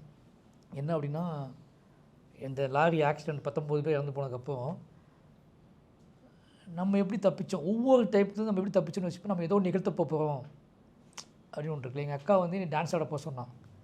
நான் இன்றைக்கி வந்து அந்த டான்ஸை சினிமாவாக தான் பார்க்குறேன். நான் அவள் அன்றைக்கி அனுப்பிவிட்டனால நம்ம சினிமாவுக்கு வந்தோம். ஓகேங்களா? அப்போ நம்ம என்ன நடந்தாலும் நம்ம ஏதோ நிகழ்த்த போகிறோம் அப்படிங்கிறத ஒன்று உறுதி. நம்ம சமூகத்துக்கு வந்ததே ஒரு மனுஷனாக, ஹியூமனாக, உயிராக இங்கே வாழ்கிறதே நம்ம சும்மா வாழ்ந்துட்டு போக வரல. இன்னொரு உயிர்கிட்ட ஒன்று நிகழ்த்திட்டு தான் போவோம். அது நல்லதாக கெட்டதாக நீ முடிவு பண்ணிக்கோ. ஆனால் எதையும் நிகழ்த்தாமல் இங்கே எவனும் போகக்கூடாது அப்படிங்கிறது அது வந்து உயிர் கடமை. நிகழ்த்தாமல் உனக்கு நீ வந்து போகக்கூடாது. நல்லதோ கெட்டதோ நீ நிகழ்த்திட்டு போ. நீ கெட்டது பண்ணனா உன்ன மாதிரி ஒருத்தர் பிறக்கவே கூடாதுன்னு இன்னும் சமூகம் கற்றுக்க போகுது. நீ நல்லது பண்ணனா உன்ன மாதிரி இன்னொருத்தர் எப்படா பிறப்பா அப்படின்னு சமூகம் வெயிட் பண்ண போகுது. ரெண்டு தானே ஆப்ஷன். நீ கொடூரமான வாழாதான் என்னென்னு சமூகம் நினைக்க போகுது. எப்போ செத்தான் இனிமேல் ஒருத்தர் இப்படி பிறக்கவே கூடாதுன்னு அனௌன்ஸ் பண்ணோம். இனிமேல் இப்படி ஒரு மனுஷன் ஆகவே கூடாதுன்னு அனௌன்ஸ் பண்ணோம். ஒருவேளை நீ பயங்கர நல்லவனாக இருந்தனா இந்த மாதிரி மனுஷன் எப்பப்பான்னு அனௌன்ஸ் பண்ணோம். இது ரெண்டு தான் நடக்க போகுது. அதனால யூ மூவ் ஆன். 2 வாட்டி பார்த்தேன் படம். ஸோ ஃபர்ஸ்ட் டைம் பார்க்கும்போது யூஸ்வலாக ஒரு ஸ்போர்ட்ஸ் ஃபிலிமாக பார்க்கும்போது எல்லா ஸ்போர்ட்ஸ் ஃபிலிம்லேயுமே ஹீரோ ஜெயிக்கிற மொமெண்ட்டு, ஹீரோ ஜெயிக்கிற சில விஷயங்களை க்ளோஸ்அப்பில் ஒரு ஸ்லோ மோஷனில் காட்டுறது ஒரு வழக்கமாக இருக்குது. ஸோ அது பைசன்லேயும் இருந்தது. அது அந்த ட்ராமாட்டிக் எஃபெக்ட்டுக்காக அது தேவைப்படுது தான். இப்போ எனக்கு என்னென்னா, பைசன் ஃபஸ்ட்டு பார்க்கும்போது கிட்டான் கடைசியாக அவன் கடைசி ரைடு போய் அந்த 3 பாயிண்ட்டை எடுத்துட்டு அவன் ஜெயிக்கிற நொடி இருக்குல்ல, அது எனக்கு ரொம்ப டிஃப்ரெண்ட்டாக ஹிட் ஆச்சு. ஃபஸ்ட் டைம் பார்க்கும்போது ஏதோ ஒரு டிஃப்ரெண்ட்டாக இருக்கே, என்ன விஷயம், ஏதோ யூஸ்வலாக இல்லை, சம்திங் ஏதோ ஒரு விஷயம் டிஃப்ரெண்ட்டாக இருக்குன்னு ஃபீல் ஆச்சு. ஸோ செகண்ட் டைம் பார்க்கும்போது நான் என்ன நோட் பண்ணேன்னா, அவனை சுற்றுறாங்கல்ல, அவனை சுற்றி அவன் கட்டி பிடிச்சி அவன் இங்கே அவன் காலை வைக்க போகிறான் அப்படின்னும் போது, இது வரைக்கும் பார்த்த படங்கள், கிரிக்கெட் ஃபிலிம்ஸாக இருக்கட்டும், ஃபுட்பால் ஃபிலிம்ஸ் எது எடுத்தாலுமே சரி, ஒரு விக்கெட் விடுது, ஒரு 6 போகுது அப்படின்னா அந்த பால் ஸ்டெம்பை இடிக்கிறதையோ இல்லை பவுண்டரி கிராஸ் பண்ணுறதையோ ஒரு க்ளோஸ்அப்பில் கட் பண்ணுவாங்க. ஒரு க்ளோஸ்அப்பில் காட்டுற ஒரு சாய்ஸ் இருக்குது. ஸோ பைசனில் அது இல்லை. ஸோ கிட்டா வந்து காலை வைக்கிறது ஒயிட்லேயே தான் இருந்தது. அது வந்து க்ளோஸ்அப்பாக இல்லை. செகண்ட் டைம் பார்க்கும்போது தான் எனக்கு அது ஹிட் ஆச்சு. இதுதான் இன்னும் பயங்கர நம்மளை ஃபீல் பண்ணிக்க வைக்குது. இந்த சாய்ஸ் வந்து எனக்கு ரொம்ப பிடிச்சிருந்துச்சு சார். அப்ரிஷியேட் பண்ணணும்னு நான் நினச்சேன். ஸோ இது என்னென்னா, இப்போது இது எல்லாருக்குமே ஒரு சில விஷயங்கள் இருக்கும். நம்ம எடுத்துட்டு யூஸ் பண்ணிக்கலாம், எடிட்டில் பார்த்துக்கலாம் அப்படின்ற ஒரு விஷயம் இருக்கும். ஒரு ஒரு ஆஸ்பைரிங்காக இருக்கிறதுனால ஒரு டவுட்டில் கேட்குறேன். இது நீங்கள் கான்ஃபிடென்ட்டாவே எனக்கு இப்படி தான் வேணும் அப்படின்றத டிசைட் பண்ணியிருந்தீங்களா? இல்ல அது அந்த க்ளோஸ்அப்பும் எடுத்தீங்களா? க்ளோஸப்போ எடுத்தீங்களா? அந்த ஒரு விஷயம் உங்களுக்கு பேக்ரவுண்ட்ல இருந்துச்சா உங்க மைண்ட்ல? நான் சிங்கிள் ஷாட்டாக போகணும் தான் முடிவு பண்ணது. அது என்னன்னா அவன் கிட்டத்தட்ட ஏன்னா எட்ஜ் லாஸ்ட் ஷாட் படத்தோட கபடி லாஸ்ட் ஷாட் ஓகேவா? ஆமாம். ஏன்னா அவன் கிட்டத்தட்ட 1.5 வருஷமான கபடி சொல்லி கொடுத்துருக்கோம். ஓகே. ஓகேவா? இது அது மற்றது எல்லாமே எப்படி எடுத்தால் கூட ஃபைனலி அந்த ஒரு ஷாட்டையாவது நம்ம வந்து ஒன்று எடுப்போமேன்னு சொல்லி எடுத்தது தான் அது எல்லாமே. ஏன்னா இவ்வளோ நாள் கபடி கற்றுக்கிட்டது சினிமாவுக்காக ஒரு சிங்கிள் ஷாட் எடுக்க முடியாதா அப்படின்னு சொல்லிட்டு தான் கரெக்டாக அதை தொடுறதும் முட்டுறதும் அதுலேருந்து இப்போ தொடுறதும் அவன் வந்து முட்டுறதும் அதுக்கப்புறம் தொடுறது வரைக்கும் நான் வந்து சிங்கிள் ஷாட்டாகவே போகணுன்னு முடிவு பண்ணி பண்ணது தான். ஷார்ட்டாக எடுக்கும்போது அதுக்கப்புறம் இங்கே கட் பண்ணி ரியாக்ஷனுக்காக போட்டிருப்போம் நம்ம, கட் பண்ணி ரியாக்ஷன்ஸ்லாம் போட்டிருப்போம். ஆனால் ஷார்ட் இருக்கும்போது ஒரு சிங்கிள் ஷாட் தான் இருந்துச்சு. நான் சிங்கிள் ஷாட் தான் எடுத்து அவன் கால் படுறதுக்குள்ள அது வந்து எடுத்து வச்சிருந்து டேக் 3 நாள் டேக் போச்சு. பட் ஆனால் என் அசிஸ்டன்ஸு என்னோடய டீம்ஸ் எல்லாம் கேட்டாங்க, கேமராமேன் எல்லாம் கேட்டாங்க. ஏன்னா அங்கே பார்க்கும்போது அவங்களுக்கு அது தெரியல, அந்த கால் ஓசுறது அவ்வளோ எஃபெக்டாக இல்லை. புரியுது. பட் எனக்கு புரிஞ்சுக்க முடிஞ்சிச்சு எனக்கு அதை இது வந்து எஃபெக்டாக இருக்குது அப்படின்னு சொல்லி. ஏன்னா அவங்க சினிமா ஸ்போர்ட்ஸ் ஃபிலிம் பார்த்து பழக்கப்பட்ட விஷயத்தில் வந்து என்னென்னா அது இன்னும் பெருசாக வேணும், எட்ஜுக்கு வேணும் கேட்பாங்கல்ல அப்படின்னு நிறைய பேர் என்கிட்ட வந்து ஒரு ஷாட் எடுத்துக்கலாம் அப்படின்னு சொன்னாங்க. நாங்கள் எடுக்க ட்ரை பண்ணோம். அந்த கால் வந்து ப்ராப்பராக வந்து இந்த கால் தொடுறது இருக்குல்ல. ஆனால் நான் என்ன சொன்னேன்னா அது தேவையே படாது, எடுத்து வேஸ்ட்டு, நான் யூஸ் பண்ண மாட்டேன். அது ஏன் யூஸ் பண்ண மாட்டேன்னு கேட்டால் எனக்கு என்ன சொல்லிச்சுன்னா கபடி வந்து நான் ஒய்டாகவே பார்த்து பழகிருக்கேன். நான் வந்து கபடியை வந்து இப்போ கிரிக்கெட்டே நம்ம சின்ன வயசுலேருந்து டிவிலேயே பார்த்து பழகினது கிரிக்கெட்.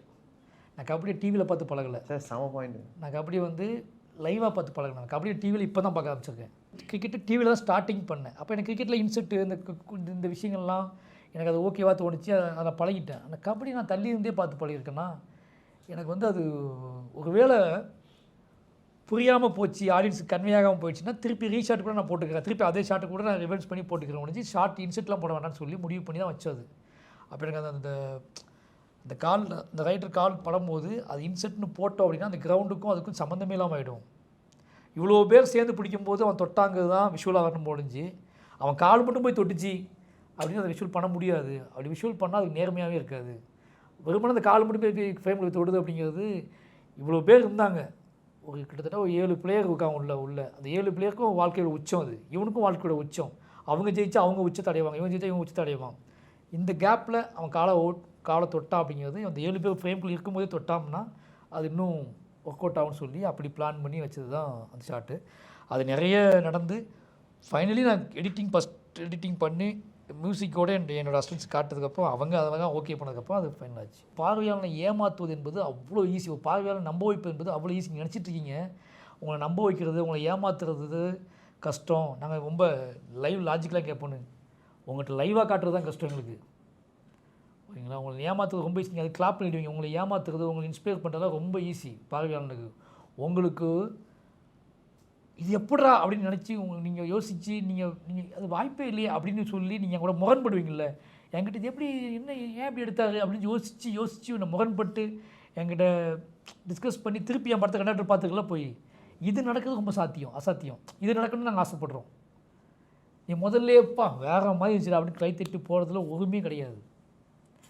திருப்பி நீ டிவியில் என்னைக்காவது பார்க்கும்போது என்னடா பண்ணிட்டுருக்கானுங்க அவனுங்க அப்படின்னு கேட்பேன். நீ அந்த சவுண்டில், அந்த தேட்டர் சவுண்டில், தேட்டர் எஃபெக்டில் பயங்கரமாக என்ஜாய் பண்ணிட்டு போயிடுவேன். திருப்பி ஓடிடிக்கோ டிவிக்கு வரும்போது இதையா சில்லறையாக செதற விட்டோம் அப்படின்னு நினச்சிக்குவேன். அப்போ சினிமா அப்படிங்கிறது வந்து விஷுவல் மேஜிக் அப்படிங்கிறது வந்து எப்போவுமே நாம் சீட் பண்ணுறதுக்கு கூடாது. முடிஞ்சளவு சீட் பண்ணாமல் ஒன்றை க்ரியேட் பண்ண ட்ரை பண்ணுறோம். அதுக்கு தான் அவ்வளோ வேலை பார்க்குறோம். நான் எல்லோரும் கேட்பாங்க, ஏன் சினிமா தானே, அதுக்கு ஏன் இவ்வளோ வேலை செய்யணும், அதுக்கு ஏன் இவ்வளோ மெனக்கிடணும். என்னுடைய ஸ்டன் மாஸ்டர்ஸு இவங்கெல்லாம் சொல்லுவாங்க, இது இப்படி பண்ணால் ஈஸியாக நடந்துடுங்க, இப்படி பண்ண அவ்வளோதாங்க அப்படிம்பாங்க. அப்படி பண்ணால் அவ்வளோதான், அது எல்லாரும் பண்ண முடியும். அது ஏதோ வகையில் அந்த படத்துக்குள்ள உண்மை வந்து அந்த உண்மையின் மீது அந்த அந்த சந்தேகத்தின் நிலையில் விழக்கூடாது. நான் ஏதோ இப்போ ஒரு ஃபைட் இருக்குது, ஒரு சீக்வன்ஸ் இருக்குன்னா அதில் மேஜிக் பண்ணிட முடியும். ஆனால் அந்த படத்துக்குள்ள உண்மை இருக்குல்ல, அந்த உண்மையை நம்ம எப்படி சேர்க்குறது. அதிகமாக அந்த படத்தை உண்மையாக நேர்மையாக ஹேண்டில் பண்ணிக்கலாம்னு நினச்சா தான் அது பேசப்படுற அரசியலையும் நீ உண்மையாக நம்புவேன். அது உன்னை ஏமாத்துறதுக்கு, பணம் சம்பாதிப்பதற்கு, உன்னை கிளாப் செய்வதற்கு, உன்னை நான் அறிவாளின்னு காட்டுறதுக்காக அந்த படம் எடுக்கப்பட்டிருக்கு அப்படின்னா அதுக்குள்ள உண்மை 2ஆம் பட்சமாகிடும். எனக்கு நான் சொல்லப்போ உண்மை தான் முதல் பட்சம். அந்த உண்மையை கடத்துவதற்கு நான் கொஞ்சம் கஷ்டப்பட்டு தான் ஆகணும், வேலை செஞ்சு தான் ஆகணும், அது அவ்வளோ ஹார்ட் ஒர்க் போட்டு தான் ஆகணும். சின்ன கவிதை. பீரிட்ட அழுகையோ மூச்சு முட்டும் சிரிப்போ அதற்குள் ஒளிந்து கொண்டிருக்கும் துயரம்தான் கலையாகிறது. இப்போ நீங்கள் பேசிகிட்டு இருக்கும்போது சொன்னீங்க, என்னுடைய வாழ்க்கையில் நிறைய கதைகள் இருக்குது, நிறைய வழிகள் இருக்குது. ஒரு சஃபரிங்லேருந்து தான் ஒரு ஆர்ட் ஃபார்ம் க்ரியேட் பண்ண முடியும்னு நீங்கள் நம்புறீங்களா? இப்போ சார்லி சாப்ளின் படங்கள் பார்க்கும்போது உங்களுக்கு என்ன தோணுச்சு? அது அந்த பார்வையாளனை தன்னிலை உணர்தலுக்கு உட்படுத்துதா அப்படிங்கிறது மட்டும்தான் அது ஆர்ட் ஃபார்ம். அதை நான் உறுதியாக நம்புகிறேன். ஏன்னா ஒரு மனுஷன், ஒரு ஹியூமன், அவன் இன்னொரு ஹியூமனால் உருவாக்கப்பட்டது தான் ஆர்ட் ஃபார்ம். இது இயற்கையால் உருவாக்கப்பட்டது கிடையாது ஆர்ட் ஃபார்ம். ஓகேவா? இயற்கை அது இயற்கை இருக்குது. அந்த இயற்கையை பார்த்து, அந்த இயற்கையை கற்றுக்கொண்டு, அந்த இயற்கையோட பழகி, அந்த இயற்கையோட ட்ராவல் பண்ணி இன்னொரு நம்மளை மாதிரியே இன்னொரு சக மனுஷன் க்ரியேட் பண்ணது தான் ஆர்ட் ஃபார்ம். அப்போ இன்னொரு சக மனுஷன் எதுக்காக க்ரியேட் பண்ணுறான்னா, உன் கூட உரையாடுறதுக்கு, உன் கூட பயணப்படுறதுக்கு. அப்போ ஆர்ட் ஃபார்மில் என்ன முக்கியம் அப்படின்னா, தன்னிலை உணர்தல் தான் ரொம்ப முக்கியம். தன்னிலை உணர்தல் அப்படிங்கிறத நீங்கள் அனுபவிக்கிறது. அதை அனுபவிக்கும் போது என்ன நடக்கும்னா, உனக்கு நிறைய உணர்ச்சிகள் வரலாம். அது என்ன உணர்வாக இருக்கலாம். எல்லா உணர்வுகளுக்கும் உட்பட்டவன் தான் மனுஷன். அப்படிங்கும்போது நான் சிரிக்கவே இல்லையா மாரி செல்வராஜன் கேட்டால் அது எப்படி சிரிக்காமல் இருப்பேன்? இல்லை, உங்கள் படங்கள் அதுவும் இருக்கே. இப்போ வாழையினுடைய ஹியூமர் நான் ரொம்ப என்ஜாய் பண்ணேன். எது மேலோங்கி நிற்குது, எதன் மூலமாக இந்த வாழ்க்கையை கடத்த முடியும், எந்த உணர்வு நான் சூஸ் பண்ணுறேன், எந்த உணர்வை மையமாக வைத்து, மனிதனுடைய எந்த உணர்வை மையமாக வைத்து இந்த நோக்கத்தை நம்ம வந்து அடைய முடியும்னு பார்த்து நான் சூஸ் பண்ணிக்கிறேன். ஹாய் சார், அங்கே உட்காந்துருக்க மாரி சாருக்கும் இங்கே இருக்க அருளுக்கும் ஒரு பெரிய தொடர்பு இருக்குது. நான் ஒரு வயசு வரைக்கும் படத்தை வெறும் படமாக பார்த்துட்டு இருந்தேன். எனக்கு அதுக்கு மேலே மியூசிக் டைரக்டர்னா என்னன்னு தெரியாது, டேரக்டர்னா என்னன்னு தெரியாது, அவங்களோட ரோலே தெரியாது. அன்டில் கர்ணன் ரிலீஸ் ஆகி ஒரு வாரம் வரைக்கும் அது பெரும் பேசுபொருளாக மாறிச்சு. எங்கள் பசங்களோட எல்லாரும் சேர்ந்து லேப்டாப்பில் படம் பார்க்குறோம். அந்த படம் பார்த்து முடிச்சதுக்கப்புறம் நான் அந்த படம் தான் கடைசியாக பார்த்தா தேட்டர் பிரிண்ட் படம். தேட்டர் பிரிண்ட் அதுக்கு நான் ரொம்ப அந்த படம் பார்த்து முடிச்சதுக்கப்புறம் இந்த படத்தை ஏன் இதில் பார்த்தோன்ற ஃபஸ்ட் டைமே அதான் பார்க்கியா? இல்லை நிறைய படம் பார்த்துருக்கேன். இல்லைப்பா, ஆமாம் பார்க்குறதே தேட்டர் பிரிண்ட் தான் பார்க்குறியா? ஆமாம், அடப்பாவி. நான் ஃபர்ஸ்ட் இல்லை, இது பாவ மன்னிப்பு. ஆக்சுவலி அந்த படம் பார்த்து முடிக்கும்போது ஏன்டா அந்த கொரோனா இல்லை சார், கொரோனா தானே, கோவிட் போக முடியல. மன்னிச்சு விட்லாம். அந்த படம் பார்த்து முடிச்சதுக்கப்புறம் ஏன்டா அந்த படத்தை தேட்டர் பிரிண்ட்டில் பார்த்தோன்னு சொல்லி அதுக்கப்புறம் நான் எந்த தேட்டர் பிரிண்ட் படத்தை பார்க்குறதே கிடையாது. அந்த படம் முடிச்சதுக்கப்புறம் தான் இப்படி ஒரு டேரக்டர் இருக்காங்க, இதுக்கு படம் எடுக்கிறது ஒரு டேரக்டர் அப்படின்னு சொல்லி நான் மாறியை தேட ஆரம்பித்தேன். சினிமாவை நோக்கி நான் இருந்தது முதல் படி அது மாறி. அந்த பாயிண்ட் தான் என்ன படிச்சிருக்க நீ? நான் சைக்காலஜி முடிச்சிருக்கேன். சரி, ஓகே, சொல்ல முடியா? சொல்லு. அந்த பாயிண்ட் தான் சார் எனக்கு கேள்வி வந்துடுது சார். பஸ் சார், கர்ணன் ஆகட்டும், பைசன் ஆகட்டும், பரியரும் மூலியம் பஸ்ஸின்னு இருக்கும். எனக்கு நீங்கள் என்னென்ன அனுபவிச்சிங்கன்னு தெரியாது, எப்படி எடுத்துக்கிட்டீங்கன்னு தெரியாது. அது பல பாயிண்ட் ஆஃப் வியூ இருக்குது, விஷயம் இருக்குது. நாம் அப்படி ஆகிட்டோம். நம்ம என்னென்னா எல்லாத்தையுமே உடச்சி பேசி நமக்கு வந்து எல்லாமே கேள்வி பதிலாகவே கொண்டு போயிட்டு இருக்கோம். நீ உணர்வு இப்போ எனக்கு என்னதுமா ஆசை, என்னோட கேள்விகளை கேட்கவே முடிய மாட்டேங்குது. இப்போ என்னோட கேள்வி என்னென்னா, நீ என்ன நினச்ச பஸ் சீனில் உனக்கு என்ன தாக்கத்தை ஏற்படுத்துச்சு? ஒவ்வொரு பஸ் சீனுக்கும் ஒவ்வொரு லேயர் இருக்குது. இதை நீ ஒரே பார்வையாளர், ஏதோ உனக்கு நான் ஒரே டைரக்டர், நீ ஒரே பார்வையாளர். இந்த 3 படத்தையும் நான் எடுத்திருக்கேன், இந்த 3 படத்தையும் நீ பார்த்துருக்க. அப்போ இதோட அடுக்கை நீ எப்படி புரிஞ்சுக்கிற அப்படின்னு கேட்கணும் எனக்கு ஆசை. ஓகேவா? ஏன்னா நம்மகிட்டே கேள்வி கேட்கணும், நீ கோவப்பட்டுருவேன். அதனால் நான் கேட்கல. பட் ப்ராப்பராக ஒரு விஷயம் உங்களுக்கு சொல்லணும் அப்படின்னா, எனக்கு இடம்பெயர்தல் இவன் அந்த மாதிரியான ஊர்களில் இடம்பெயர்தல் ரொம்ப முக்கியமானது. பயணப்படும் போது தான் நான் வந்து என்னோட கதாபாத்திரங்கள் எல்லாமே அங்கேருந்து கிளம்ப ஆசைப்படக்கூடிய கதாபாத்திரங்களாக இருக்கும். நீங்கள் பையன்மா எடுத்துட்டாலும் சரி, கர்ணன் எடுத்துட்டாலும் சரி, மாமன் எடுத்துட்டாலும் சரி, வாழை எடுத்துட்டாலும் சரி, அந்த ஊர்லேருந்து விடுபடக்கூடிய, அந்த ஊர்லேருந்து கிளம்பி போகக்கூடிய கதாபாத்திரங்களாக தான் எல்லாமே இருக்கும், நான் உட்பட. ஓகேங்களா? நான் அங்கேருந்து கிளம்பி வந்தனால தான் இருக்கேன். அப்போ எனக்கு பயணம் வந்து ரொம்ப முக்கியமானது, இடம்பெயர் வந்து ரொம்ப முக்கியமானது. நான் அப்போ அந்த ப்ராசஸ் என்ன நடக்குன்னா, ஒருத்தன் அங்கேருந்து கிளம்ப ஆசைப்படுறான், இந்த வாழ்விலேருந்து கிளம்ப ஆசைப்படுறான், இதுலேருந்து விடுபட ஆசைப்படுறான். அப்படியாப்பட்ட ஒருத்தன் தான் என்னோடய கதாபாத்திரமாக இருக்கான். அப்படிங்கும்போது அவனுக்கு நிகழக்கூடிய கதைகள் அநியாயத்துக்கு பேருந்து தான் நிகழும் அப்படிங்கிறது என்னோடய ஸ்கிரிப்டில் தானாகவே நடந்து வருது. அது இயல்பாகவே நடந்துடும். அங்கே என்ன நடக்க போகுது, அது எந்த பாயிண்ட்லேருந்து நடக்க போகுது அப்படிங்கிறது அது கதையின் நோக்கமும் கதையை டிசைட் பண்ணும். பட் பேருந்துங்கிறது என் வாழ்க்கையில் ரொம்ப ரொம்ப ரொம்ப ரொம்ப முக்கியமான என் வாழ்க்கையில் மட்டும் இல்லை, சவுத்தில் தென்பகுதியில் வாழக்கூடிய நிறைய ஊர்களுக்கு, நிறைய இளைஞர்களுக்கு பேருந்துங்கிறது தான் மிகப்பெரிய வாழ்க்கையோட கடவுள் மாதிரி. அதுதான் அங்கேருந்து எல்லாத்தையும் கடத்துச்சு, அதுதான் எல்லாத்தையும் வெளியே கொண்டு வந்துச்சு. அதில் ஏறுவது பெரிய வாழ்க்கையாக இருந்துச்சு, அதில் இறங்குவது பெரிய வாழ்க்கையாக இருந்துச்சு, அதில் பயணப்படுவது பெரிய வாழ்க்கையாக இருந்துச்சு. ஏன்னு கேட்டிங்கன்னா, அவன் அந்த மாதிரி திசையிலிருந்து, அந்த மாதிரி மூலையிலிருந்து இந்த திசையை நோக்கி நகர்வதற்கு நிறைய தடங்கல்கள் இருந்துச்சு.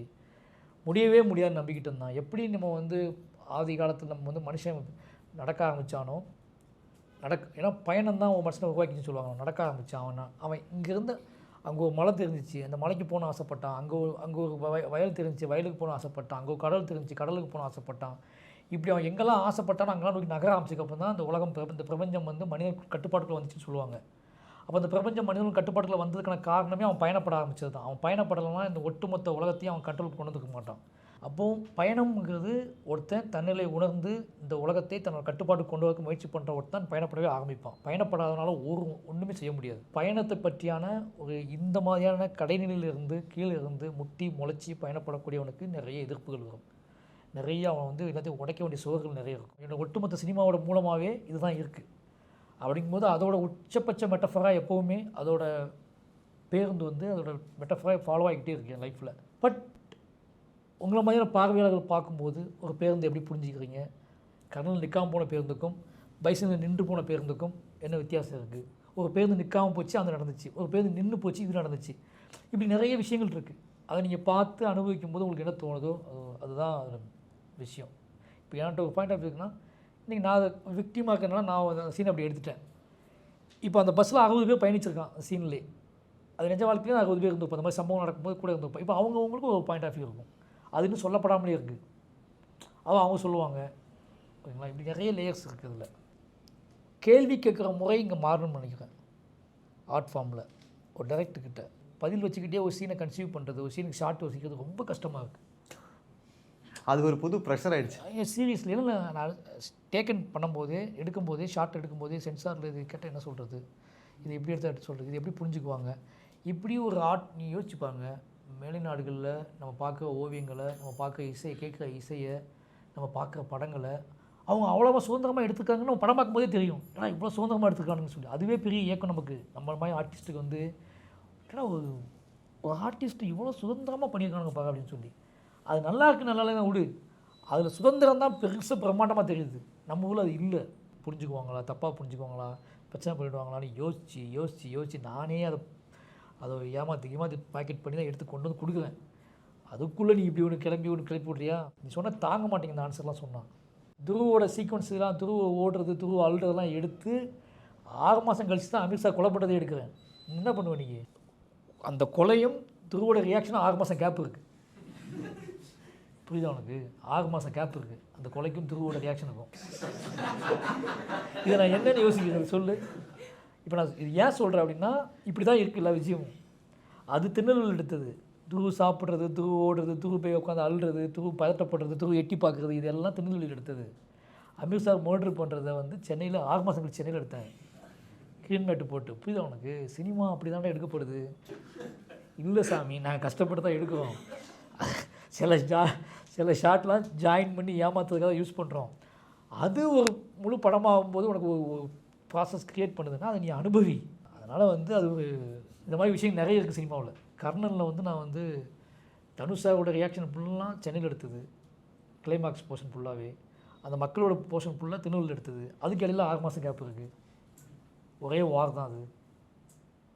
சினிமா சாதாரண விஷயம் கிடையாது. நீங்கள் வந்து நீங்கள் கேட்கும் போது சந்தோஷமாக இருக்கும் உங்களுக்கு. ஏன்னா அவள் குதிரையில் வர்றது, அவள் இறங்குறது, அவள் ஃபைட் பண்ணுறது எல்லாமே சென்னையில் எடுத்தது. அந்த மக்களோட ரியாக்ஷன்ஸ், அவங்க அடிபடுறது, மிதிப்படுறது, அந்த வீடு, அந்த சண்டை கிண்டை, இது எல்லாமே அங்கே எடுத்தது. இது ரெண்டையும் மேட்ச் பண்ணி சினிமாக்குள்ளே ஒன்று கேப்சர் பண்ணி கொண்டு வரது அப்படிங்கிறது ஒரு பெரிய ப்ராசஸ். அந்த ப்ராசஸ் வந்து இங்கே என்ன நடைமுறை சிக்கல்கள் இருக்கோ அந்த சிக்கல்களை அனுபவித்து அதுக்குள்ளே ஒன்று கன்வே பண்ணி உன்னை கொண்டு வரது பெரிய ப்ராசஸ் இருக்குது. பட் ஒரு பார்வையாளராக நீங்கள் அதெல்லாம் கடந்து கேள்வி கேட்கும்போது மனசில் ஒரு நிறைவு இருக்குது. ஒரு அசிஸ்டன்ட் டைரக்டராக செட்டில் ஒர்க் பண்ணுறவங்க அவங்களுடைய டைரக்டர்கிட்ட இருந்து எப்படி சினிமா கற்றுக்கிறது? ஏன்னா இப்போ சினிமான்றது கிட்டத்தட்ட நீங்கள் சொல்கிறத பார்த்தா ஒரு டைரக்டரோட பாதி வேலை லாஜிஸ்டிக்ஸை ஸ்டார்ட் பண்ணுறதுலே இருக்குது. நம்ம நினைக்கிறோம் அசிஸ்டன்ட் டைரக்டர் அப்படின்னா அது ப்ராசஸ் இருக்குது, கற்றுக்குவாங்க, அது பிளான் தான். அது பயணப்படுறது தான். அது ஒரு பயணம் மாதிரி தான். அது எப்போ கற்றுக்குறதுங்கிறது நான் சொல்ல மாட்டேன். நான் இங்கே எந்த டைரக்டரும் அசிஸ்டன்ட் கற்றுலாம் கொடுக்க மாட்டாங்க. கூட சேர்ந்து பயணிக்கிறது தான். எந்த அப்பாவது பிள்ளைக்கு கற்றுக் கொடுக்குறாங்களா என்ன? அப்படியே ட்ராவல் பண்ண ஆரம்பிக்கும் எல்லாருமே. அதே அசிஸ்டன்ட் டைரக்டர் சொல்கிறது வந்து ட்ராவல் தான் என்னை பொறுத்த வரைக்கும். நான் எங்கள் டைரக்டரோட அவர் எனக்கு கற்றுக் கொடுத்தாரு அப்படிங்கிறத நான் வந்து பின்னாடி கண்டுபிடிச்சிக்கிட்டேன். ஓகேவா? எனக்கு இவ்வளோ விஷயத்தையும் கற்றுக் கொடுத்துருக்காரு, இது எப்படா நமக்கு இதெல்லாம் கிடையவே கிடையாது. இந்த குவாலிஃபிகேஷன், இந்த சென்ஸு, இந்த யோசிக்கிற திறமை, இப்படி புரிஞ்சுக்கிற திறமை நமக்கு கிடையவே கிடையாது. நம்ம வந்து ராம் சாரை பார்க்கறதுக்கு முன்னாடி நம்ம எப்படி இருந்தோம்? நான் இது எப்போ யோசிக்கிறேன், நான் டேரக்ட் ஆனதுக்கப்போ யோசிக்கிறேன். ராம் சாரை பார்க்கறதுக்கு முன்னாடி எப்படி இருந்தோம், ராம் சாரை பார்த்துக்கப்போ எப்படி இருந்தோம், இந்த அனலைஸில் தான் நான் கற்றுக்கிட்டேங்கிறதே நான் உணர்றேன். நமக்கு இவ்வளோ கற்றுக் கொடுத்துருக்காரு நமக்கு அப்படின்ட்டு. பட் இது எப்படி நிகழ்ச்சின்னு எனக்கு தெரியாது. இது என்ன ப்ராசஸ்ன்னு எனக்கு தெரியாது. நான் ஒன்றே ஒன்று சொல்ல முடியும், நான் அவளை உன்னிப்பாக கவனித்தவன். கற்றுக் கொடுக்குறது அப்படிங்கிறது உட்கார வச்சு சொல்லிக் கொடுக்குறது கிடையாது. கற்றுக் கொடுக்குறது ஒரு வாழ்க்கையை உணர்றது. அந்த வாழ்க்கையை நீ வாழ கற்றுக்கணும், அவ்வளோதான். சினிமாங்கிறது ஒரு வாழ்க்கையில் அனுபவம் தான். சினிமாங்கிறது தயவு செஞ்சு டெக்னிக்கல் கிடையாது. இப்போ இன்றைக்கி நீ இந்த கேமரா முன்னாடிலாம் இந்த மாதிரி கேமரா ஹேண்டில் பண்ணதுக்கே எல்லாராலையும் முடியாது. இன்றைக்கி அப்படி இல்லை, அப்படி ஆயிடுச்சு இல்லை. எங்கே போனாலும் 10 பேர் கேமராவோட காணுங்க. முன்னாடி நான் அசிஸ்டண்ட்டாக இருக்கும்போது கேமரான்னு ஒரு டீமை பார்க்குறதே பெரிய விஷயம். அவங்க எங்கேயோ ஒரு கிரகத்துலேருந்து வரமான்னு நினச்சிக்கோனாங்க. இது எப்படி கேமரா தொட விட மாட்டாங்க, பார்க்க விட மாட்டாங்க, பக்கத்தில் போக விட மாட்டாங்க, அப்படியே குழந்த மாதிரி வச்சுருப்பாங்க கேமராவை. இப்படி தள்ளி விட்டு அப்படி போய் நடந்து போயிட்டு திருப்பி அந்த இடத்துக்கு நம்ம வந்துட்டோம். இப்போ எல்லா கீழேயும் கேமரா இருக்குது. இப்போ இன்னும் டெக்னிக்கல் இன்னும் போயிட்டே தான் இருக்கும். ஆனால் வாழ்க்கை அப்படி கிடையாது இல்லை, அனுபவம் அப்படி கிடையாது இல்லை, கதை அப்படி கிடையாது. நீ அப்படி பண்ண முடியாது. அது உனக்குள்ளே உணர்ந்து பண்ணக்கூடியது தான். அப்போ அசிஸ்டன்ட் டைரக்டர்ஸ் ரிலேஷன்ஷிப் அப்படிங்கிறது பொதுவாகவே உணர்றது, வாழ்கிறது, பின்தொடர்வது, புரிந்து கொள்வது, பேசுவது, உரையாடுறது, இவ்வளவுதான். ஏன்னா நீ உன் வாழ்க்கை எடுக்க போகிறேன், நான் என் வாழ்க்கை எடுக்க போகிறேன். இப்போ மார்ஷல் வேலை பார்த்து மார்ஷல் கதையை எடுக்க போகிறது கிடையாது யாருமே. அவன் வாழ்க்கையை பதிவு பண்ண போகிறான். அப்போது நான் என் வாழ்க்கையை என்ன நேர்மையோட என்ன புரிதலோட ஹேண்டில் பண்ணுறதை அவன் பார்த்துக்கிட்டு இருப்பான்.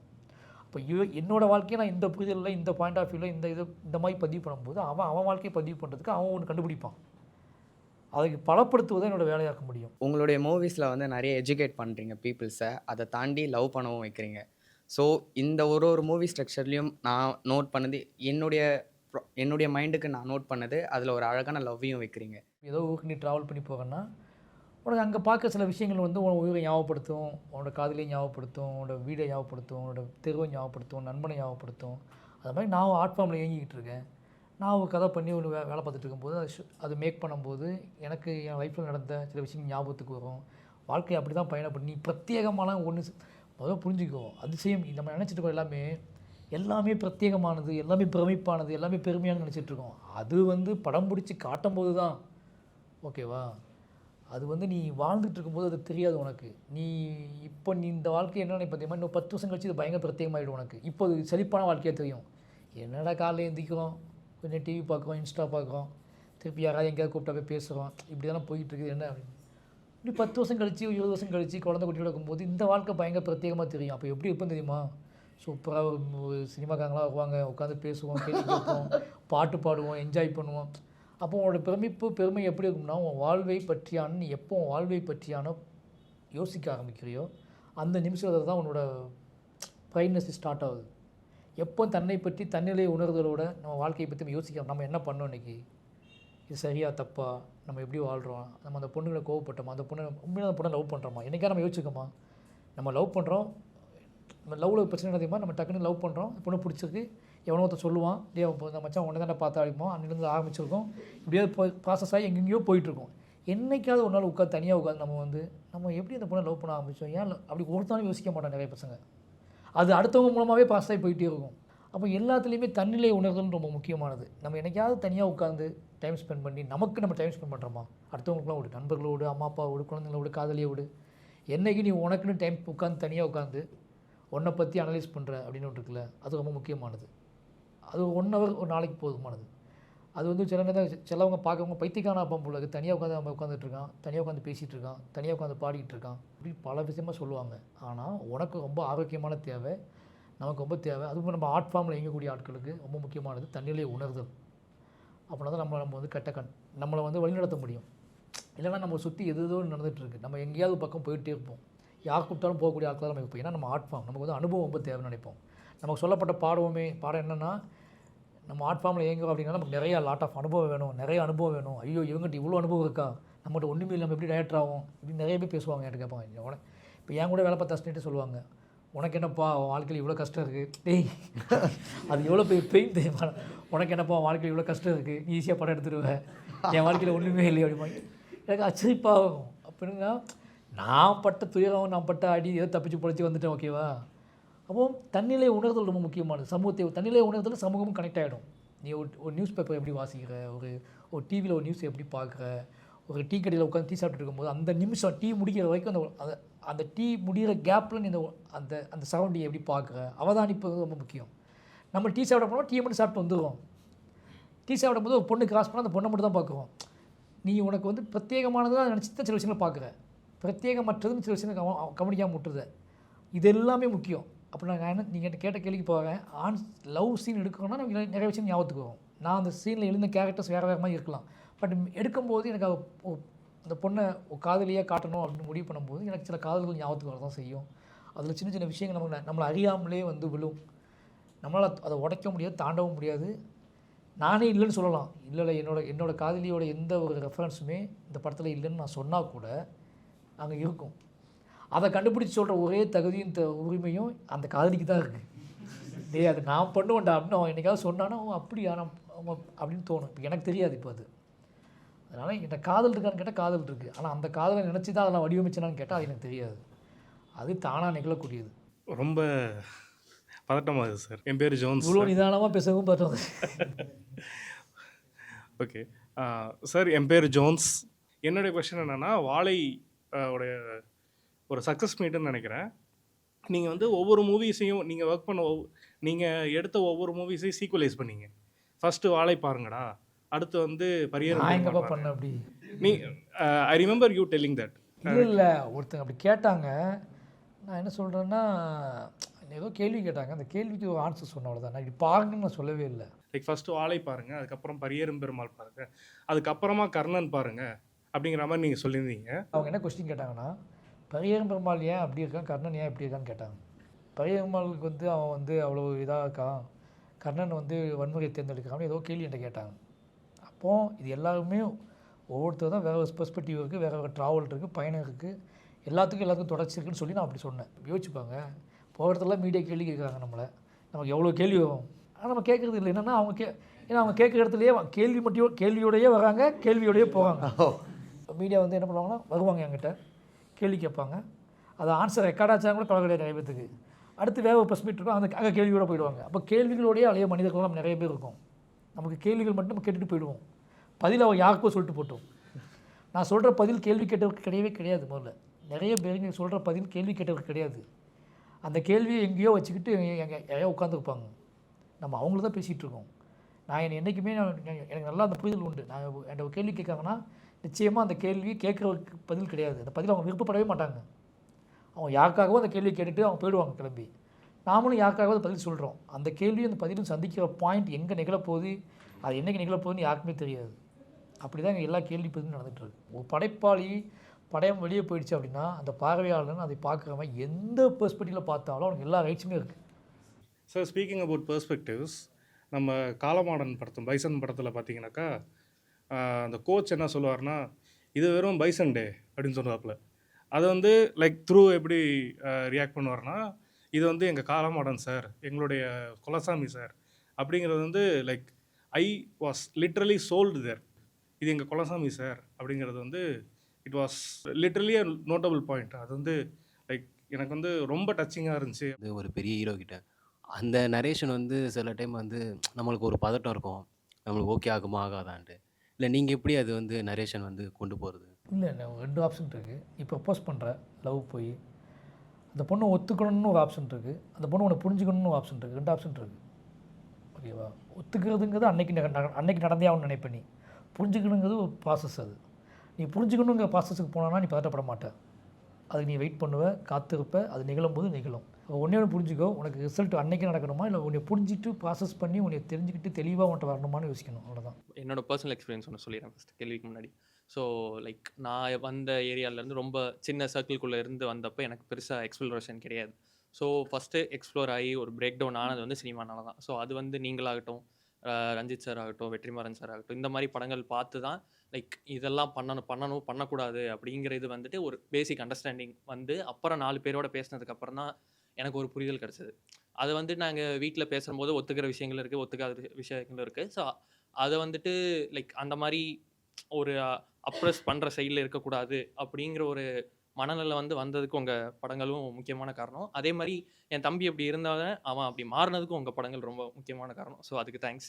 கடைசி கிளைமேக்ஸ் முன்னாடி அவர் பசுபதி சார் அவர்கள் வந்து துருவை கூட்டிகிட்டு வந்தப்ப அங்கே போலீஸ் கிட்ட பார்க்குறப்ப வந்துட்டு அவர் ஃபஸ்ட்டு பொய் சொல்லுவார், இந்த மாதிரி படிக்கிறதுக்காக கூட்டிகிட்டு போகிறேன் அப்படின்னு. அதுக்கப்புறம் இந்த மாதிரி அவர் கபடி பிளேயர். அந்த ஃபஸ்ட்டு இருந்த அந்த போலீஸ்காரங்க வந்து 2 சொன்னாலும் ஒத்துக்க மாட்டாங்க. ஃபஸ்ட்டு எஜுகேஷனுங்கிறதுக்காக போகிறேன், இந்த மாதிரி வேறு ஊர் காலேஜ் படிக்க போகிறேன்னு சொல்லிட்டு என்னையா கதை சொல்லிகிட்டு இருக்க அப்படிம்பாரு. அதுக்கப்புறம் கொஞ்சம் கேயாட்டிக் ஆகிற மாதிரி இருக்கிற நிலைமையில அவர் உண்மையை சொல்லிடுவார். உண்மையை சொன்னதுக்கப்புறம் மறுபடியும் அதையே சொல்லுவார். ஸோ அந்த இடத்துல பொய் சொல்லணுமா உண்மை சொல்லணுமான ஒரு கன்ஃபியூஷன் இருக்குல்ல.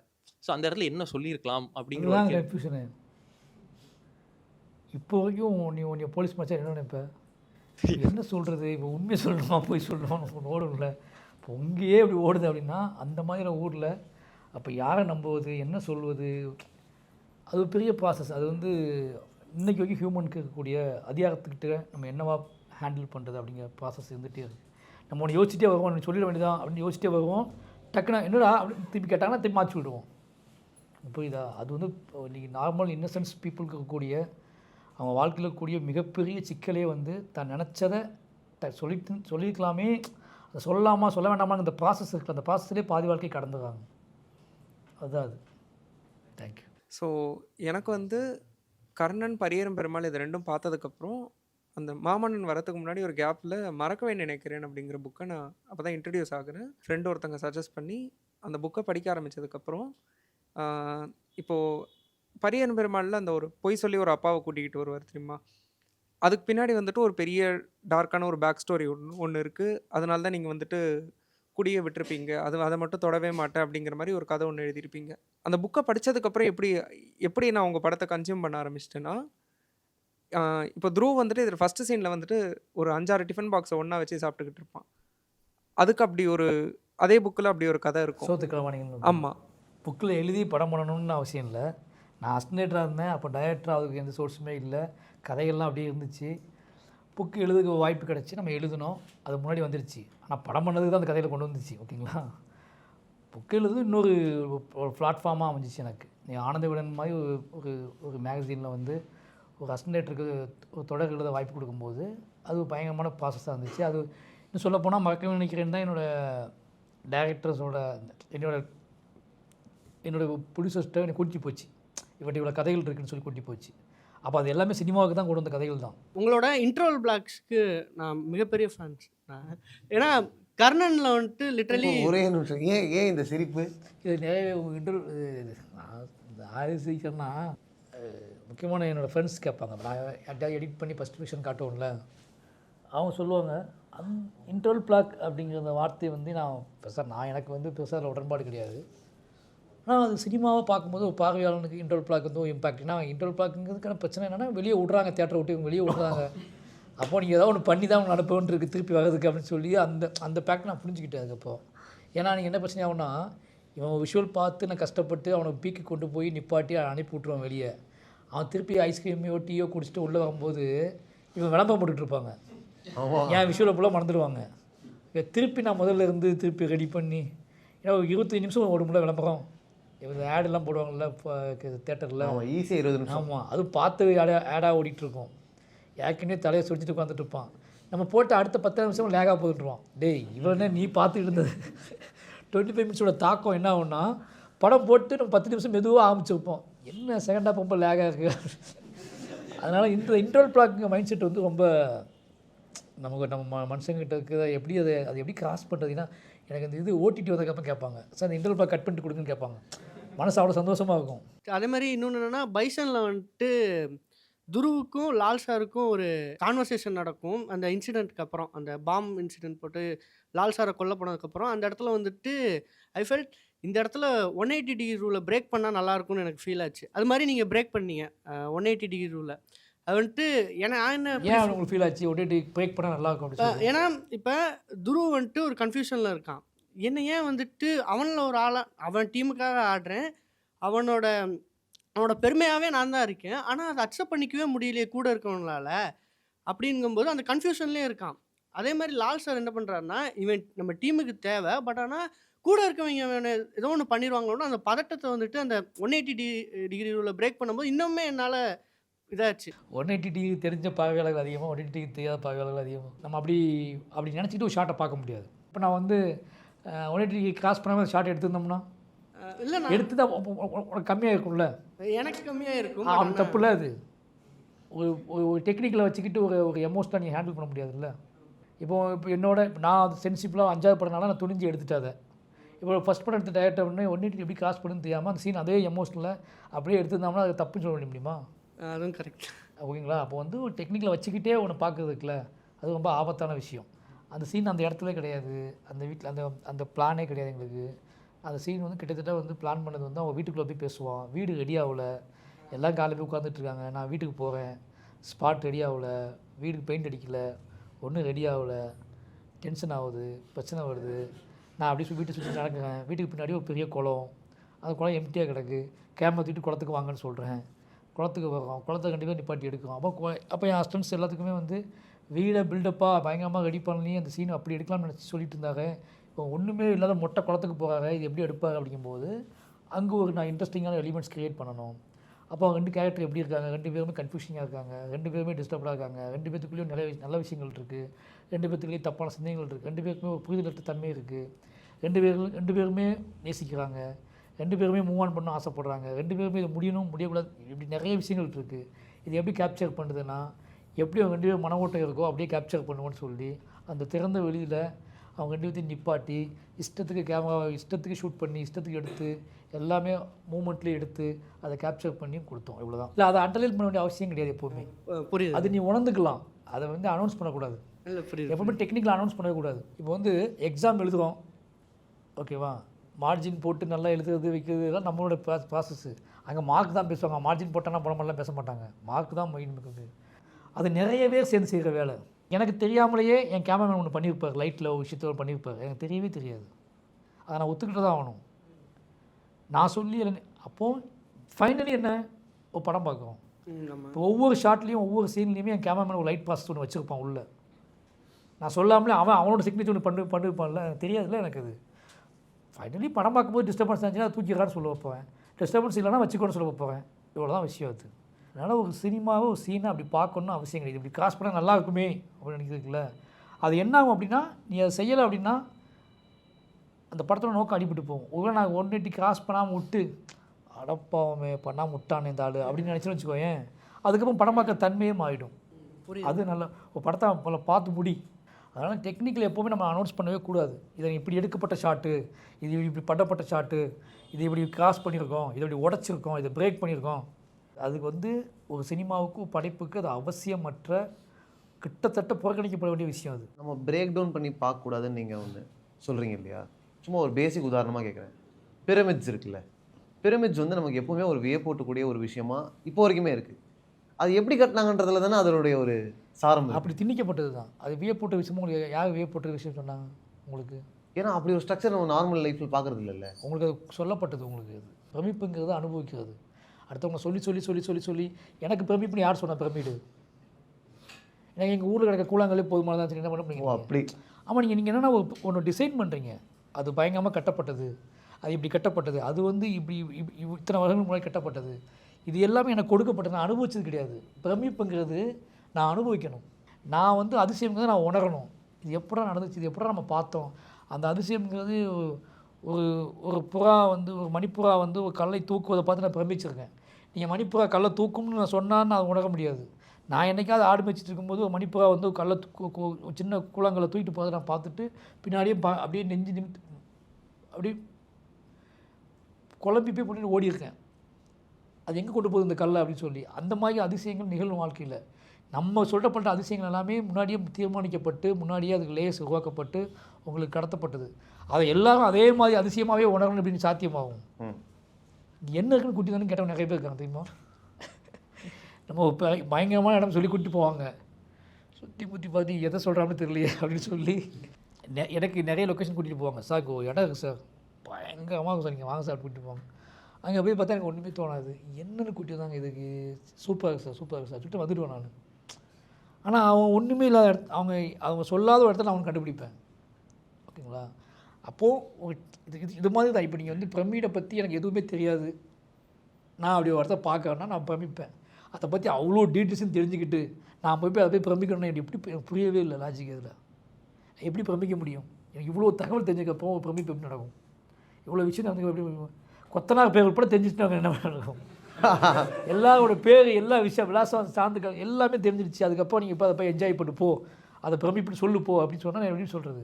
பிரமிப்புங்கிறது நான் உணரணும். அதுக்காக நான் வந்து அதெல்லாமே அதிசயம் இல்லை, அதெல்லாம் பிரமிப்பு இல்லைன்னு நான் சொல்ல வரல.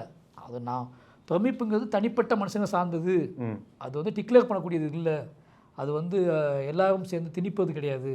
அது ஒவ்வொருத்தரும் உணர்றது. ஓகேங்களா? அவங்கவுங்க எது பிரமிப்போ அது பிரமிப்பாகும். அவ்வளோதான். நம்ம ஒரு சீன் எடுக்கும்போது என்னடா அது ஒர்க் அவுட் ஆகலடா அப்படின்னு நான் ஒரு பார்வையாளர் சொல்லும்போது பக்கத்தில் இன்னொருத்தர் உட்காந்துக்கிட்டு டேய் அது ஒர்க் அவுட் ஆகலடா ஆனால் எப்படி எடுத்துக்காங்க தெரியுமாடா அப்படி சொல்கிறது இருக்குல்ல, அது சரியானதாக இருக்காது. அது ஒர்க் அவுட் ஆகலாம், ஒர்க் அவுட் ஆகலாம். கரெக்ட்.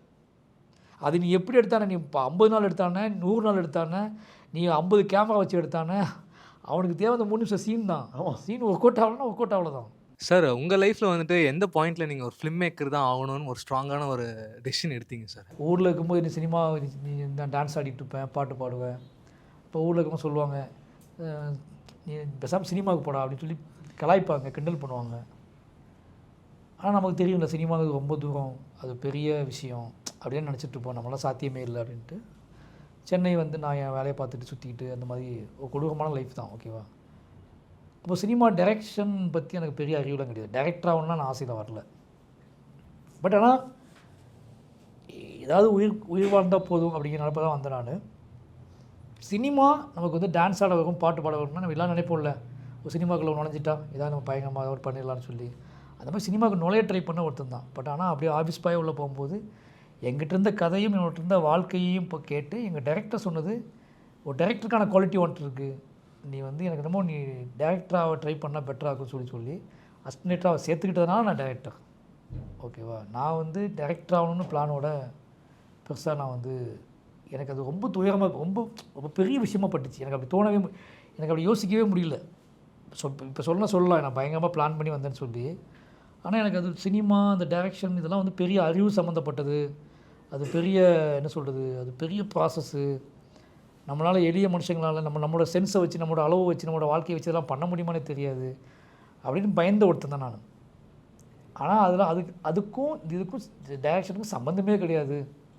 தன்னை பற்றி தன் சமூகத்தை பற்றி இன்னொரு மனிதர்களுக்கு கடத்தக்கூடிய ஆற்றல் இருந்தாலே போதும். அது கதையாவோ மொழியாவோ ஏதோ ஒன்று கடத்தக்கூடிய ஆற்றல் இருந்தாலே போதுமானது.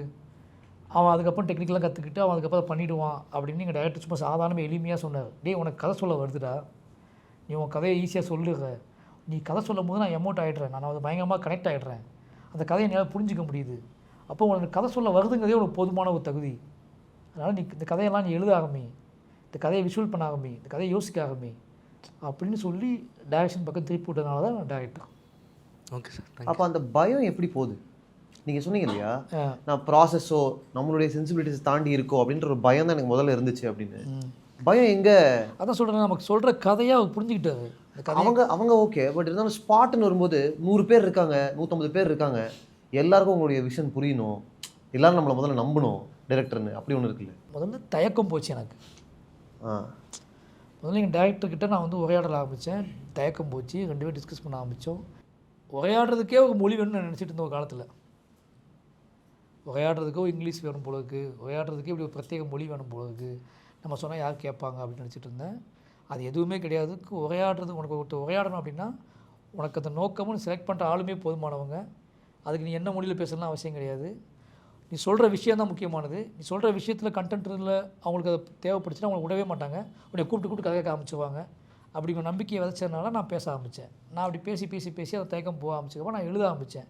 எழுதி அதுக்குன்னு ஒரு பார்வையாளர்கள் வாசகர்கள் வந்ததுக்கப்புறம் அவ்வளோதான். அப்படி நான் கொண்டு அந்த விஷயம் எல்லாமே விடுபட்டதுனால, நான் அதை உடச்சிட்டு வெளியே வந்ததுனால எனக்கு ஈஸியாக நடந்துடுச்சு. அவ்வளோ இயல்பாகவே நமக்கு ஒரு முழுமையை காண்பதற்கு நம்ம காத்திருக்கோம்.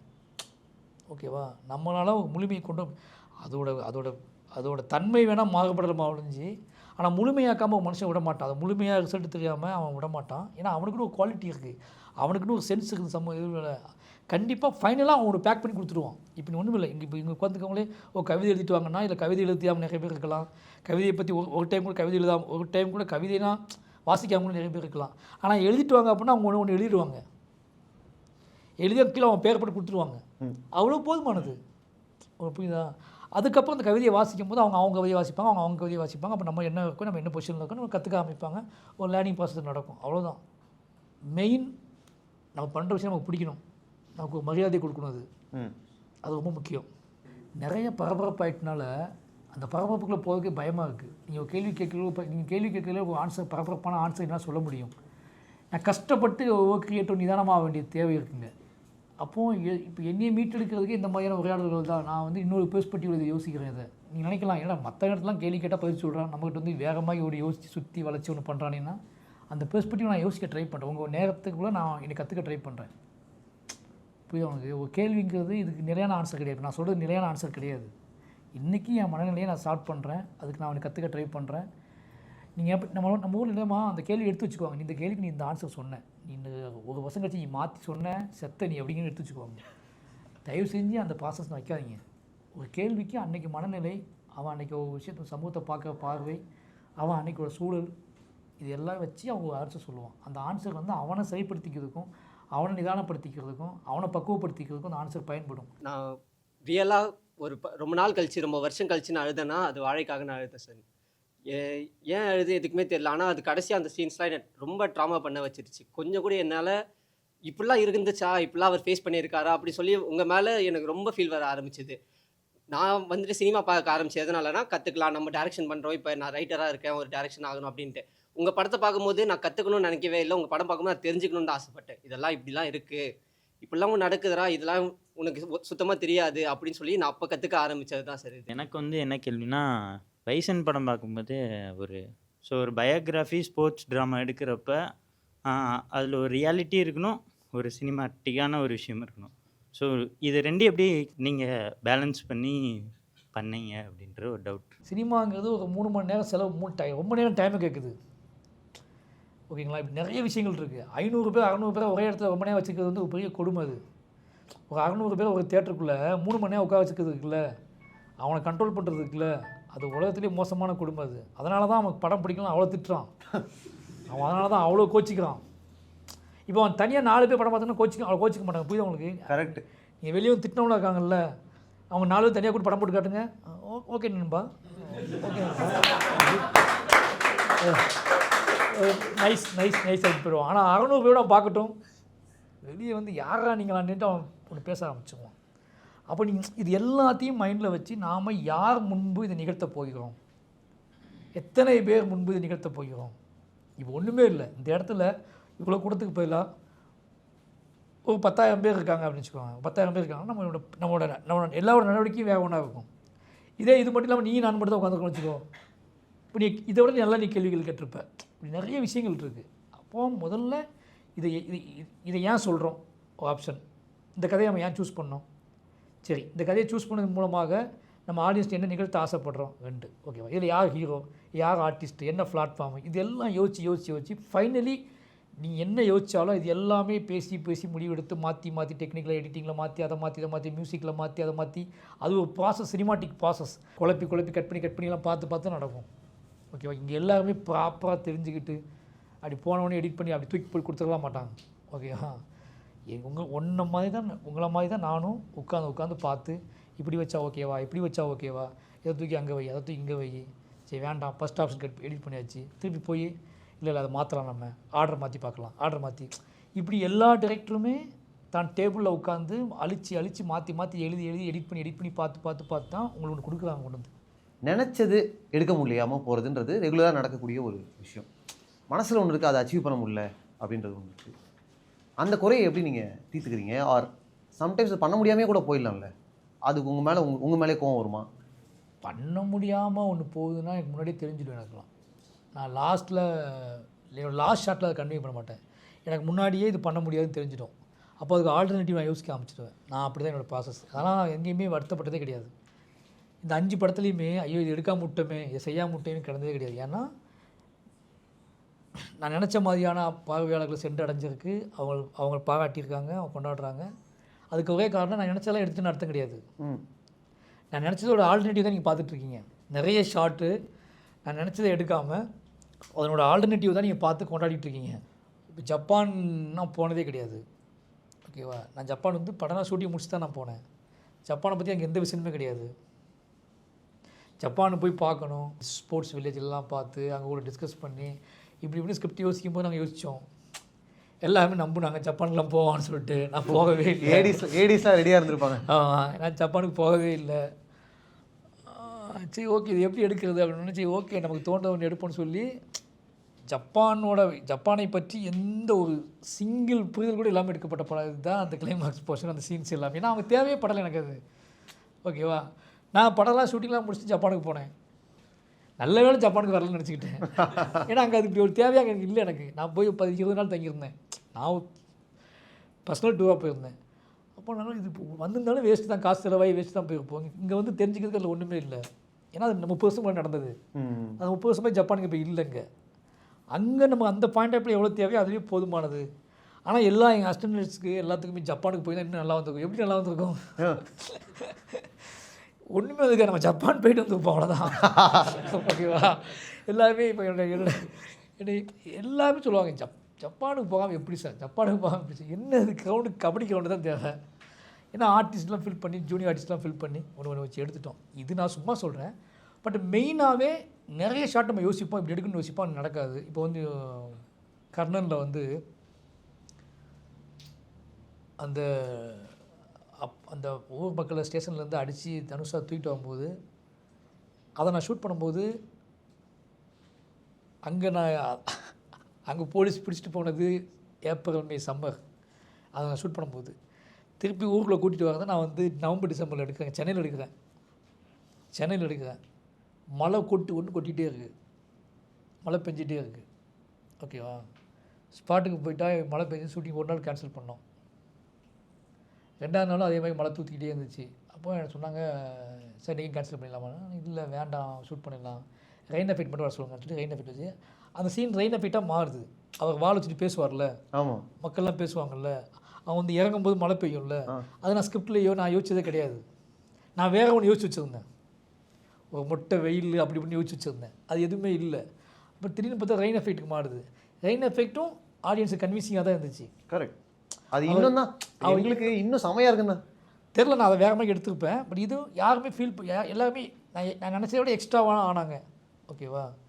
இப்படி நிறைய விஷயம் நடக்கும். ஒன்றுமே நீங்கள் வந்து அது இப்போ என்ன நான் ஒன்று நினச்சேன், நான் அதை வேறு மாதிரி இப்போ உங்களுக்கு எக்ஸ்ட்ராவாக தெரிஞ்சில்ல. எனக்கு மழையால் நான் நிறைய எடுக்கணும்னு நினச்சதே எடுக்க முடியல. மழை பெஞ்சிட்டு இருக்கும்போது நீ நிறைய வேலை பார்க்க முடியாதுல்ல. கரெக்ட்.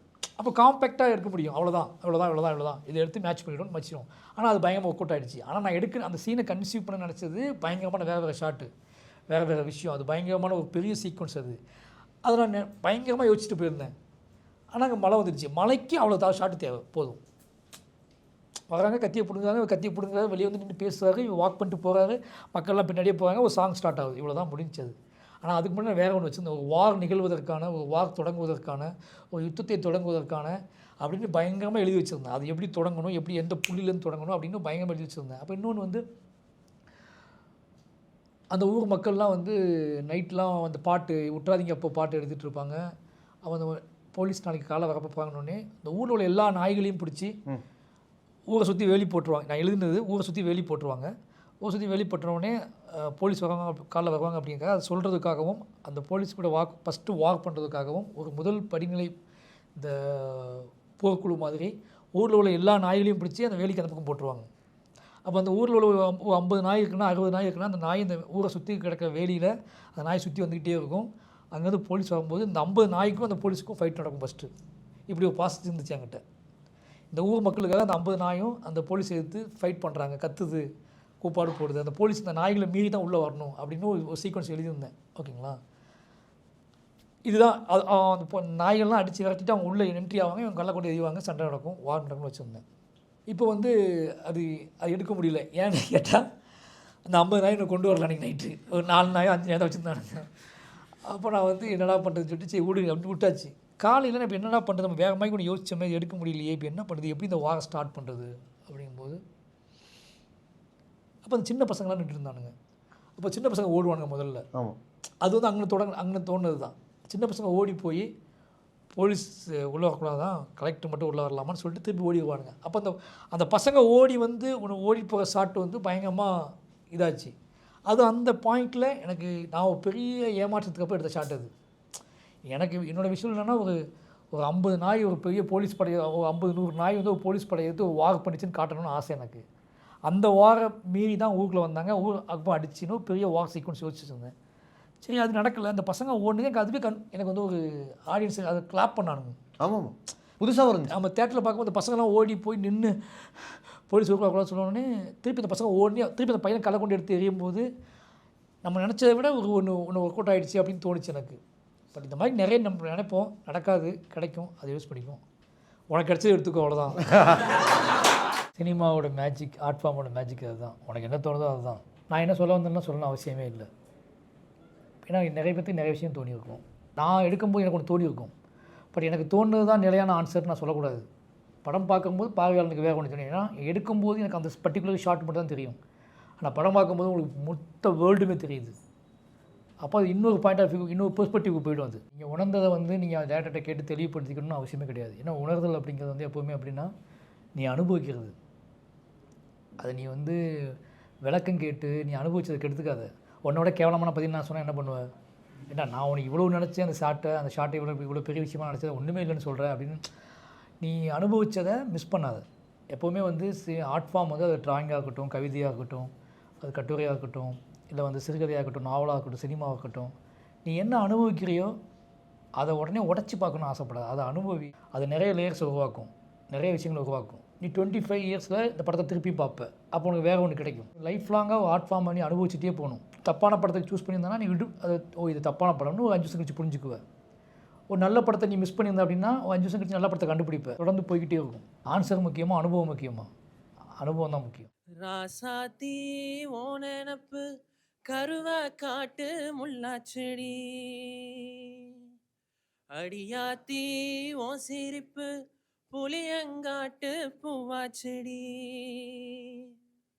போற நீ வாக்கப்பட்டு உடஞ்ச நான் ஏக்கப்பட்டு மருதாணி நீ தாண்டி மனசெல்லாம் ஓ நிறந்தாண்டி, அடியே போடி நீ போடி, உன்னை தேடி என்ன தேடி என் உசுரும் ஓடுது உடம்போ வேகுது மஞ்சனத்தி, அடியே மஞ்சனத்தி நீ தீக்கோளுத்தி தீக்கோளுத்தி தீக்கோளுத்தி. Krishinet, India's fastest customer support. Certified by Google, trusted by Indian Air Force, Greater Chennai Police and 20,000 families. Call 94980 10101 to avail 1 month free internet.